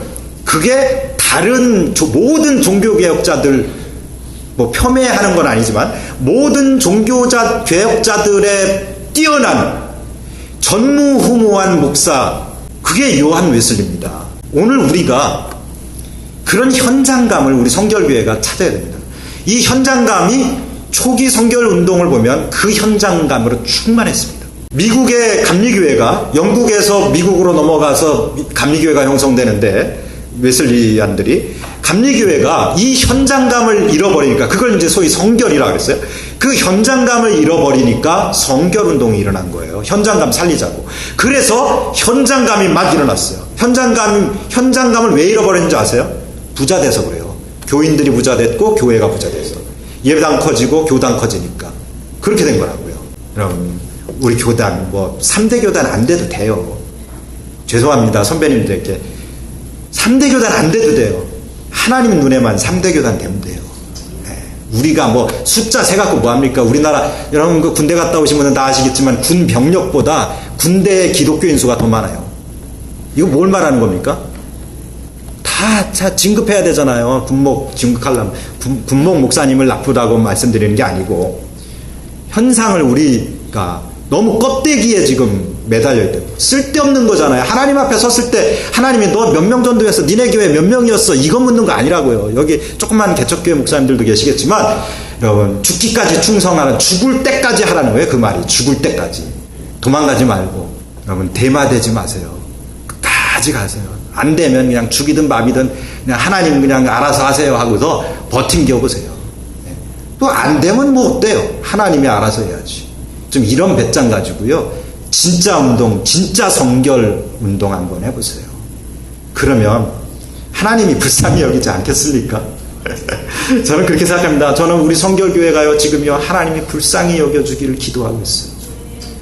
하나님이 불쌍히 여겨줘야 돼요. 정말 불쌍합니다. 우리 성결교회. 이 도대체 되어가는 꼴이 뭔지 나는 하나님이 볼 때 불쌍히 여겨야 되는데 저놈의 자식들이 이름은 성결인데 내가 성결교회라고 이름 전놨더니 성결하지가 않네. 그러면 어떻게 해요? 그러면 어떻게 낯짝 들고 예수님 앞에 가가지고 나 성결교회 목사했어요 그러겠어요? 선배님들이 이루어오신 아름다운 전통 계속 잘 이어가고 그렇게 하고 거기에 더해서 선배님들이 미처 이렇게 캐치하지 못한 것, 오늘 제가 말씀드리는 것, 또 선배님들 중에도 이 일을 위해서 해오셨지만 공개적으로 이렇게 떠들지 못하셨지만 분이기 때문에 이제는 그런 때가 와서 또 그렇게 가니까 이제 우리가 성결을, 진짜 성결한 성결이 뭔지를 우리가 다른 각도에서 또 한번 봐가지고, 동전을 보면 한쪽 면에는 그림이 그려 있고 한쪽 면에는 숫자가 그려져 있잖아요. 이 두 개가 딱 붙어가지고 수레가, 성결 수레가 잘 가면 그 수레 하나님 앞까지 안 가겠습니까? 저는 그런 꿈을 가지고 있습니다. 그런데 그 웨슬리가 활동을 할 때 보면 여러 가지 웨슬리 활동 쭉 얘기했는데 특별히 노예 제도 문제에 대해서 1770년 이후로 반대하면서 공개적인 저항을 합니다. 이 시기에. 근데 그 이유는 뭐냐면 그가 조지아주 식민지에 가가지고 선교를 하지요. 근데 그때 그 식민지 인디언들을 선교 활동하다가 아무것도 하나도 얻지 못하고 오잖아요.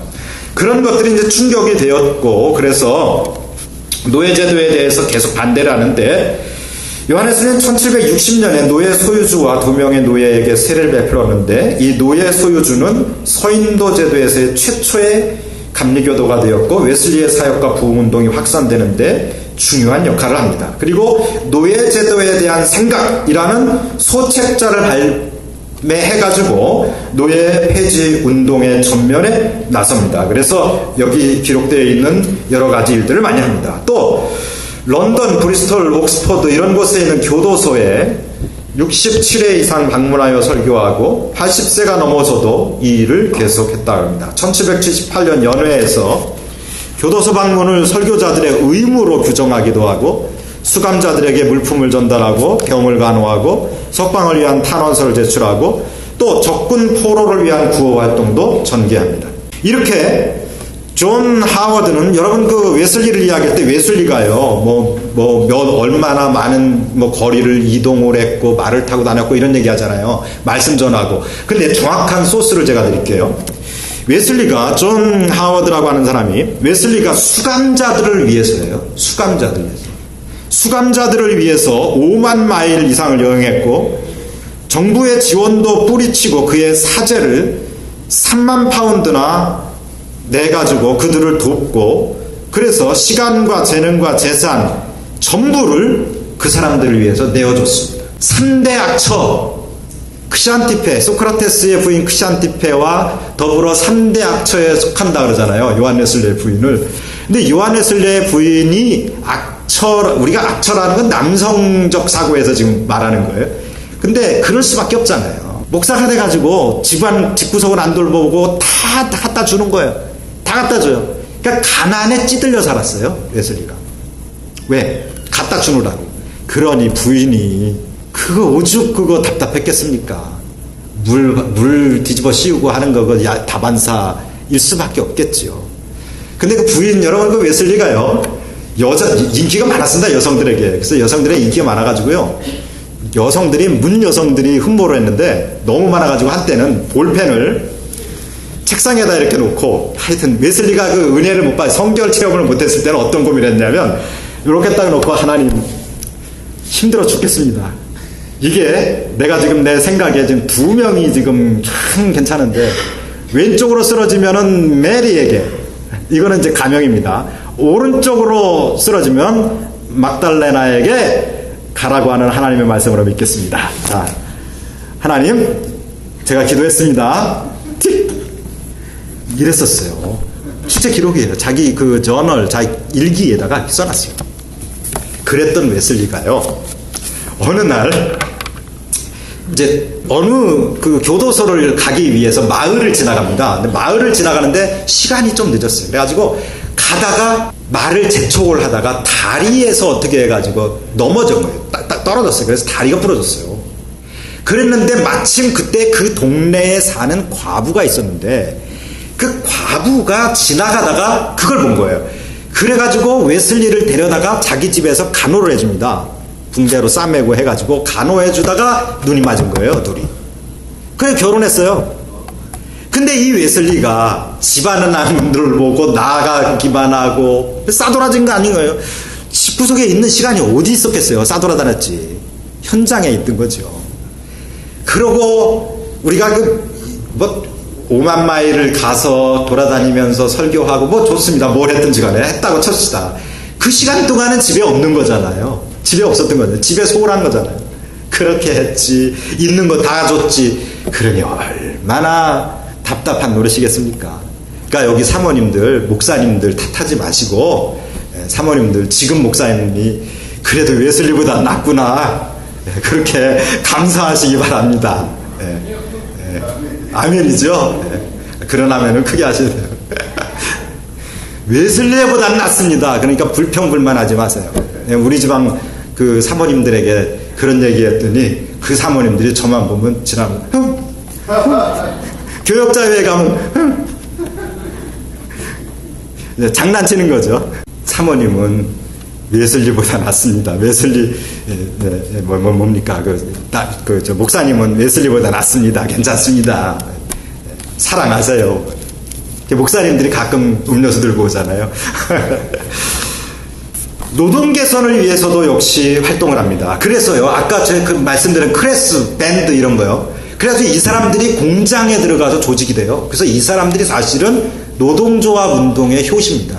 노동조합이 요한 웨슬리에서부터 시작됩니다. 브리스톨에서, 영국 브리스톨에서 그 노동조합 운동을 하게 되는 거예요. 이게 노동자의 권익을 위해서 이 사람들이, 그 속장들이요, 그걸 하는 거예요. 이 속장들은 뭐예요? 신앙적으로도 열정이 있고 그런 그 웨슬리의 그 사고방식을 그대로 이어받아가지고 하는 거죠. 그래서 12명에 한 명을 이렇게 이제 세우는데 그런 일들을 하게 됩니다. 역시 탄광도 마찬가지예요. 여기 이제 다 기록들이 있습니다. 여러분들이 읽어보시면은 그 제 말씀이, 제 말이 무슨 말인지 이렇게 이해를 하실 수 있을 것이다, 이렇게 생각합니다. 결국 이런 웨슬리의 운동은 어디서 나왔느냐? 그 신앙 내면의 외연화라는 거죠. 내면의 뜨거움이, 그 뜨거움이 곧 뭐냐? 사랑인데, 그 사랑으로 나타나는데, 그 사랑이 바로 현장성으로 나타났다는 거예요. 그러니까 오늘 우리 성결 운동을 한다고 하는 성결교회가 현장성을 시급히 찾아야 되겠다. 저는 그걸 말씀드리고 싶은 거죠. 현장에서 멀어져 있는, 현장과 괴리되어 있는, 현장은 우리와 다른 거야, 이것은 다른 영역이야 라고 말한다면 이건 틀렸다는 거죠. 이걸 구별할 때 제일 많이 사용하는 말이 가이사의 것은 가이사에게 라고 하는 예수님 말씀이에요. 근데 이거는 말씀을 오용한 거예요. 잘못된 거예요. 가이사의 것은 가이사에게라고 예수님이 말씀하신 데는 이유가 있어요. 예수님이 이야기할 때 그 동전에 당시에 있을 수 없는 일이 벌어졌는데, 그때의 그 황제가 거기에, 티베리우스 황제죠, 그 이후에 거기에다가 그 황제 초상을 넣었단 말이죠. 그렇게 되니까 이 문제 때문에 이것은 교회에서, 그러니까 성전에서 사용될 수가 없어요.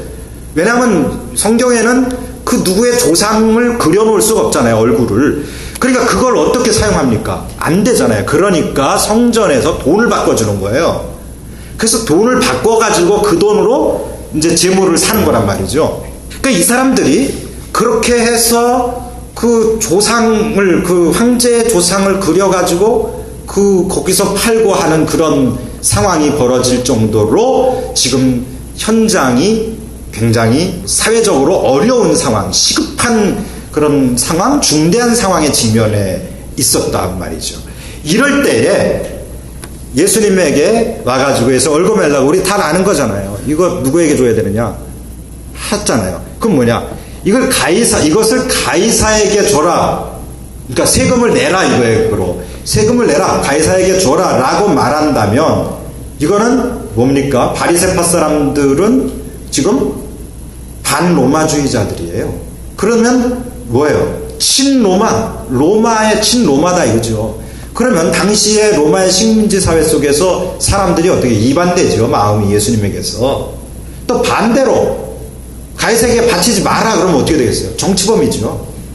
그러니까 예수님이 그 상황에서 그들의 그 논리를 피하기 위해 그 상황을 피하는 지혜로서 가이사의 것은 가이사에게, 하나님의 것은 하나님에게. 자, 동전 가져와봐. 여기 누구 그림이 있어? 이거 누구 거야 그러면? 그거 걔 줘. 그거예요. 근데 이것을 어떤 분리의 명목으로 우리가 사용을 하는데 아니라는 거예요. 네. 자, 그러면 이런 웨슬리의 여러 가지 이런 것들이 이제 넘어와서 19세기 미국에 와가지고 성결운동으로 발전을 하는데 그 성결운동에서 좀 보겠습니다. 웨슬리의 윤리라고 하는 13쪽에 있는 얘기들이 있는데 그런 건 다 넘어가겠습니다. 웨슬리는 한마디로 딱 웨슬리는 사회적 성결 이것을 강조했는데 그 웨슬리의 사회적 성결이라고 하는 것은 곧 무엇이냐? 그것은 곧 사랑이라고 하는 것이죠. 그래서 웨슬리는 교회의 원형을 15쪽에 보십시다. 두 번째 패러그래프 교회의 원형을 초대교회에서 찾는데 초대교회는 영의 통일과 역동적인 크리스찬의 사랑을 가지고 있었다. 역설적으로 원시교회는 종종 이러한 은혜의 결핍을 나타내 보여주었고 또 죄 속에 빠졌다. 그러나 웨슬리는 원시교회가 사랑으로 행동하고 선한 일을 하고 살아있는 진교를 가지고 있던 이상적인 교회였다라고 확신을 했던 것입니다. 사랑이에요. 그런 거 있잖아요. 사랑밖에 난 몰라. 네. 사랑이에요, 사랑. 우리가요, 우리 목사들, 우리 교회가, 우리 성결교회가 사랑밖에 난 몰라. 이래야 돼요. 사랑은 모든 허다한 죄를 덮는다 그랬잖아요. 사랑은 모든 것의 모든 것입니다. 믿음, 소망, 사랑 이 세 가지는 항상 있을 것인데 그 중에 제일은 사랑이라. 그러잖아요. 사랑이라고 말했다면 사랑해야지요. 차선을 찾을 것이 아니라 최선을 찾아야죠. 그러면 그 사랑이라고 하는 것이 사회적인 면에 있어서 우리가 사랑이 교회 안에서야만 사랑이겠느냐는 거죠. 오늘 우리는 교회 안에서 충분히 사랑하고 있어요. 교회가 여러분 그런 거 느껴보셨을 거예요. 다른 교회에 여러분 일이 있어서 멀리 친척집에 갔을 때 들르실 기회 있을 거예요. 들러서 갔을 때 냉랭함 못 느끼십니까? 저는 목사임에도 느낍니다. 다른 교회 갔을 때. 뭐예요? 내 교회 안에서는 사랑이 끓어요. 용광로입니다. 그런데 내 교회 밖으로 나갔을 때는 사랑이 사라졌어요. 그럼 뭐만 남았나? 방어 본능만 남았어요. 방어. 내 거 지켜야 돼. 내 교회 지켜야 돼. 우리 교회 지켜야 돼. 이것만 남았어요. 그게 아니고 이게 탁 터져야 돼요. 사랑의 뚝이 터져야 됩니다. 교회의 담이 무너져야 돼요. 그래가지고 이 사랑이 이 세상을 덮어야 돼요. 용암이 터지면 덮듯이. 나는 그때가 예수님 오실 때라고 생각합니다. 예수님이 지금 오시면 교회가 구원 못 받아가지고 그래서 아직 안 오시는 거 주저하신다고 난 생각합니다. 교회가 사랑으로 세상을 덮어야 돼요. 그리스도의 복음의 핵심이 뭡니까? 사랑 아닙니까? 예수님에게 제자들이 물어봤잖아요. 성경의 핵심이 뭡니까? 율법과 선지자의 대강령이 뭡니까? 구약 성경의 핵심이 뭡니까? 그러니까 예수님께서 하나님을 사랑하고 이웃을 내 몸과 같이 사랑하라고 그걸 가르쳤잖아요. 근데 이게 안 되는 거예요. 하나님은 사랑하는데 이웃 사랑이 안 나타나고 있어요. 지금 아직. 그러니까 어려요. 우리 한국교회가 100년 됐으니까 어릴 수밖에 없죠. 근데 100년 된 주제에 2000년 세계 교회를 가르치려고 들어요. 니넨 틀렸어. 지금까지 한 거 다 틀렸어. 지금 우리 한국의 120년 이게 이 신앙이 진짜야 가르치고 있다고요. 얼마나 건방 떠는 겁니까? 하나님이 볼 때. 사랑해야 돼요. 사랑이 없으면 우리가 아무것도 아니에요. 우리 한국교회요. 아무것도 아닙니다. 잘난 척할 필요 없어요. 사랑해야 됩니다. 내 교회만 사랑하고 내 교회 안에서만 사랑하고 그건 사랑 아니죠. 그건 가족 사랑하고 내 가족 사랑은 또 같죠. 에고이스트예요. 그러니까 교인들은 에고이스트라고요. 교회가 에고이스트예요. 나밖에 몰라요. 이게 나라고 하는 것이 너로 가야 됩니다. 나와 너 이 관계가 돼야 돼요. 이 관계가 돼야 돼요. 사실은 하나님께서 나와 너 하나님 입장에서 나와 하나님과 너 이걸 화해시킨 거 아니에요. 그래서 이거 하나 되게 한 거잖아요. 근데 우리는 이 하나된 세상과 교회의 하나됨을 구별하고 있다니까요. 그러니까 이것이 하나 돼야 돼요. 그래야 세속의 일이 교회의 일이요, 교회의 일이 세속의 일이 돼야 됩니다.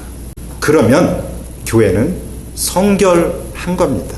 이 성결이 회복되면 성결교회는요 가만히 있어도 제1교단 될 겁니다. 이거 안 되면 성결교회 너 이름은 성결한데 이름값도 못하냐? 더 도태될 수밖에 없어요. 이 이름이 가지고 있는 우리가 다른 데는 정치체제로 이름을 줬는데 우리는 이 캐릭터로 이름을 줬다고요. 성결교회예요. 그러니까 우리가 성결교회라고 하는 이 캐릭터를 분명하게 보여줘야 됩니다. 세상에. 자, 19세기 성결운동 흐름을 보면요. 초기 성결운동에 있어서 사회적 성결입니다. 복음적 사회 참여에 이 19세기 성결운동에 보면 웨슬리의 그 운동의 뒤를 이어서 성결운동가들이 뭘 했느냐면 성결교파들의 관심이 뭐냐면 사회운동이에요. 구세군이나 필그림 성결교회나 나사렛 교회나 또 웨슬리안 교회나 이런 교회들 또 자유감리교회 이런 교회들이요. 다 이게 소셜 워크입니다. 가난한 자들 또 예를 들어서 차별에 반대하고 또 뭐 돕고 이런 일들이에요. 이걸 굉장히 강조했습니다. 근데 이제 이런 일을 강조하는 이 상황 속에서 당대의 19세기 미국 상황 속에서 이 시기를 우리가 이해를 할 때에 이 흑인과 백인이라고 하는 인종적인 문제와 남부와 이 북부라고 하는 이 지역의 문제와 또 자본과 이 시기가 지금 이제 18세기 넘어와서 19세기잖아요. 자본화되는 이런 시기거든요. 이 시기에 부자와 가난한 자 이런 그 양극의 대립 속에서 교회가 지금 분열되어 가고 있다는 것을 우리가 봐야 돼요. 특히 성결교회도. 그래서 성결운동이 이런 초기의 웨슬리안 성결운동이 사실은 이렇게 말하자면 퇴조가 됩니다. 퇴조된다기보다도 웨슬리안 성결운동의 그 사회적 성결의 핵심적인 운동을 배제한 그리고 내면적 성결을 너무 강조하는 그쪽을 주로 강조하면서 이쪽을 그 배제하는 형태들이 커졌어요. 그건 왜 그랬냐면 이 당시의 성결운동이 부자들의 운동이었거든요.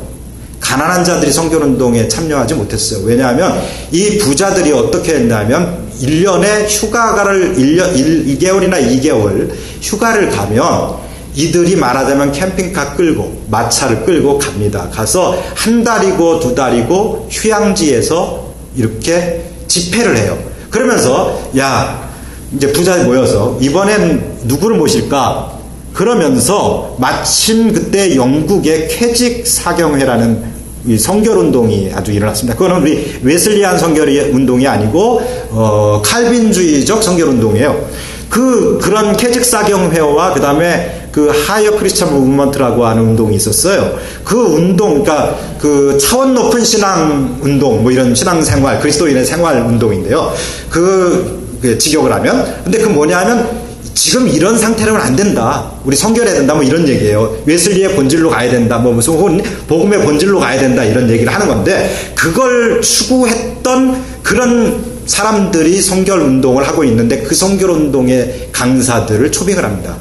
그래서 그 성결운동 강사들과 미국에서의 말하자면 미국 감리교회와 장로교를 막론하고 그런 부흥사들을 불렀는데 당대의 가치가 뭐냐면 최고의 가치가 뭐냐면 타락한 영국 18세기 영국처럼 19세기 미국 막 발전해가는 그런 자본화되어가는 미국 사회 속에서 인간 소외라고 하는 이 문제에 신경을 곤두세우고 있는 교회의 지도자들, 부흥사들이 설교를 하는데 그들의 설교가 성결운동이었다 이거예요. 성결설교였다 이거죠.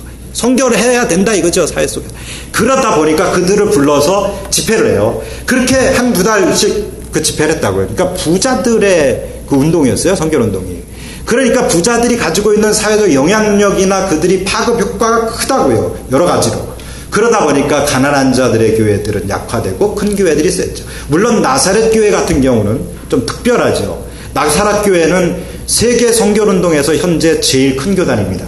나사렛 교회가. 우리나라는 크지 않으면. 근데 제가 나사렛 대학을 한참 가서 강의를 했었는데, 나사렛 대학 같은 경우는요, 우리나라에서 그 장애인들을 돕는데 그런 부분에서 1위를 항상 차지하고 있어요. 제가 놀라는 거는 제한테 강의를 들은 학생이 하나 있는데, 이 학생은 3중 장애가 있어요. 듣지 못하고, 말하지 못하고, 보지 못해요. 그런 학생이었어요. 근데 그 학생을 위해서 학교에서 3명을 붙여줍니다. 4명을 붙여줘요.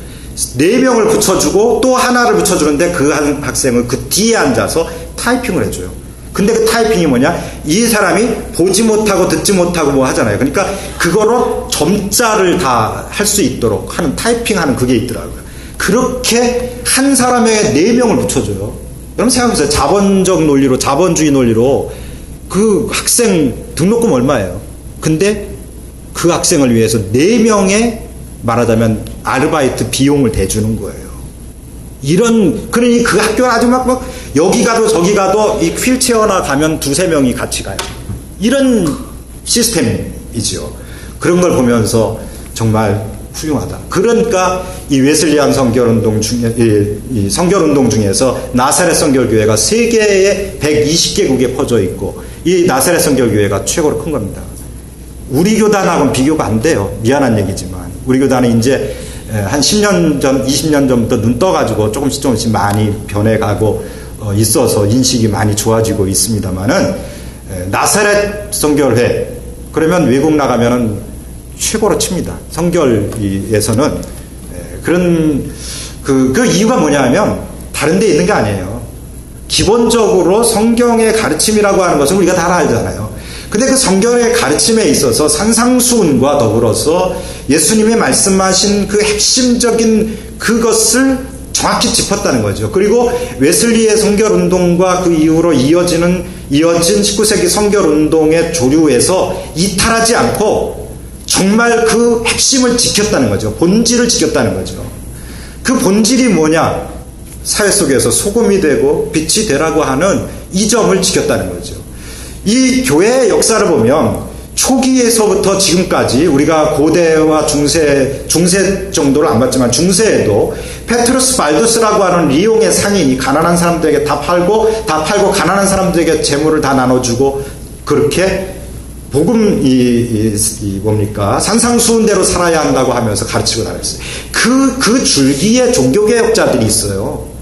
그 줄기에 종교개혁자들이 있고 웨슬리에게로 이어졌고 그 웨슬리의 후예가 오늘 우리란 말이에요. 성결운동이 있었고 성결운동의 후예가 우리라는 거죠. 자, 그럼 한국 성결교회에서는 어떻게 되어 있느냐? 성결교회는 이미 그것을 목적이나 그 다음 거기 보시면 있어요. 지도 원리나 전도표제나 아주 이것을 드러내놓고 말하고 있어요. 그런데 말은 했는데 실제가 안 되었다. 저는 이게 안타깝다는 거죠. 헌법에 보면 이미 그런 얘기들이 이 웨슬리의 이런 사회적 성결과 그리고 복음의 핵심적인 그런 내용들이 들어있음에도 불구하고 우리는 이것을 달리 해석해 왔다는 거죠. 그런 점에서 그러면 초기 한국교회 성결 운동을 보면 1930년대를 보면 이것은 우리는 성령론적 성결 운동을 많이 해요. 성령의 어떤 기름 부음에 의한 무엇 이런 건데 성결 운동의 핵심 뭐냐? 기독론적이었어요. 그리스도 인카네이션, 하나님이 인간의 몸을 입고 인간의 현장으로 왔다는 거예요. 우리 성결 운동이 이 그리스도론적 성결 운동으로 회복돼야 됩니다. 현장으로 가야 됩니다. 내가 가야 돼요. 하나님이 누굴 보낸 게 아니라 하나님이 왔잖아요. 오늘 우리 성결 운동이 바로 이와 같아야 된다. 여러분이 거기를 보시면 되고, 초기에 힐스라든지 이런 분들이 활천을 보시면 거기에 다 그분들의 글들을 수록을 하는데 그 글들을 다 제가 30년들 분석을 해보니까 그렇더라 이거죠. 두 번째는 사랑이라는 거죠. 성결은 사랑이다. 이것은 초기 성결 운동가들, 그리고 우리 교단의 이명직 목사님이나 김웅조 목사님이나 이런 목사님들이 하신 말씀 글 써놓은 거 보면 다 성결은 곧 사랑이다 이거예요. 다른 게 아니고 성결은 사랑이다. 이렇게 말씀하고 있다는 거죠. 여기 한 가지만 보겠습니다. 20쪽 맨 밑에 보면 성결은 하나님의 속성의 중심이다. 거룩하신 하나님의 신고로 당연 의로우신 하나님이며 거룩하신 하나님의 신고로 당연 사랑의 신이니 사람이 만일 성결하면 사곡할 수 없나니, 그건 뭐예요? 거짓말로 이렇게 바꿀 수 없나니, 왜곡할 수 없나니 거룩함을 받은 사람은 사랑에 충만한 사람이다. 진정한 성결은 간단히 말하면 성신세례로 말미암아 아담 전례 부패성이 깨끗하게 되는 일이다. 거기에 하나님의 사랑으로 충만케 되는 일이다. 그래서 이렇게 사랑으로 가득해서 그 사랑의 일을 해야 된다는 거죠. 그래서 그리스도론적 성결도 결국 그리스도가 왔다는 것도 사랑 때문에 온 것처럼, 우리가 교회되면 사랑, 그것으로 인하여 교회다 말할 수 있는 것이고, 성결교회가 성결교회다라고 말할 수 있는 것은 사랑의 구체적인 모습을 예수처럼 해야 된다는 거죠. 그래서 거기 21쪽에 보시면은 두 번째 결론 위에 보시면 사랑 모티프의 성결론은 바로 앞서 언급된 그리스도론적 성결의 결정적이며 최종적인 목표이다. 여기에서 말하는 사랑 역시 구체적 행위로서의 사랑이다. 절대 타자인 하나님과 상대적 타자로서의 이웃에 대한 사랑의 구체적 행위가 있을 때 비로소 그는 성결하다라고 말할 수 있다. 오늘의 성결교회가 역동적 힘을 발휘할 수 있는 가장 쉽고 가장 확실한 방법은 사랑을 갖는 것이 아니라 사랑을 하는 것이다. 하나님의 사랑이 그리스도를 통해 나타났음과 같이 성결한 사람은 사랑하지 않고는 견딜 수 없는 존재가 된다. 성결한 그리스도인은 그 자신에게 주입된 하나님의 사랑의 힘에 의해 사랑을 향해 강제되고 있기 때문이다. 성결의 역동성은 바로 그 성결이 사랑으로 역사하는 믿음의 행위로 이어질 때 힘을 갖는다. 자, 여러분, 뒤에 있는 결론이나 이런 내용은 여러분들이 그냥 읽어보시면 되겠습니다. 제가 말씀 마치려고 합니다. 정말로 우리가 성결한 사람입니까? 정말로 우리가 현장의 사람들입니까? 정말로 우리가 그 현장에서 사랑하고 있습니까? 우리가 정말 사회 일반 모든 사람들에게서 이 교회는 사랑의 교회야, 이 목사님은 사랑에 충만한 목사님이야 라는 말을 듣고 있습니까? 과연 성결교회라고, 성결교회다워, 성결교회 목사야 라는 말을 특별하게 우리가 듣고 있습니까? 저는 가능하다고 봅니다. 왜냐하면 우리는 아직 그리스도의 복음을 내 마음에 가지고 있기 때문입니다. 자, 이제 내 마음에 가지고 있는 그리스도의 이 복음을 터뜨려서 그것을 가지고 그 터뜨려진 다이내믹이 이 사회를 향하여 나아갈수록 사회를 바꿔놓을 수 있는 힘이 분명히 될 것이라고 생각합니다. 그 힘을 주는 분은 내가 아니라, 그걸 할 수 있는 것은 내 힘이 아니라 성령께서 내게 주신다고 믿는 것입니다. 성령은 그렇게 우리를 폭발시키시고, 성령은 그렇게 우리로 하여금 사랑하게 하시는 분입니다. 사랑하지 않고는 견딜 수 없게, 사랑하지 않고는 살 수 없게 만드는 분이 저는 성령이라고 생각합니다. 성령의 그 모든 은사들 중에 우리가 가장 구해야 할 것은 사랑일 것이고, 그 사랑이 곧 성결이니 성결교회 목사 여러분과 저에게 최고의 의미는 사랑이다. 이렇게 나는 사랑하였노라, 이렇게 말하고 이 세상 소풍 끝내고 천국 갈 수 있게 되기를 저는 여러분과 저에게 공히 그렇게 부탁드립니다. 여러분 감사합니다.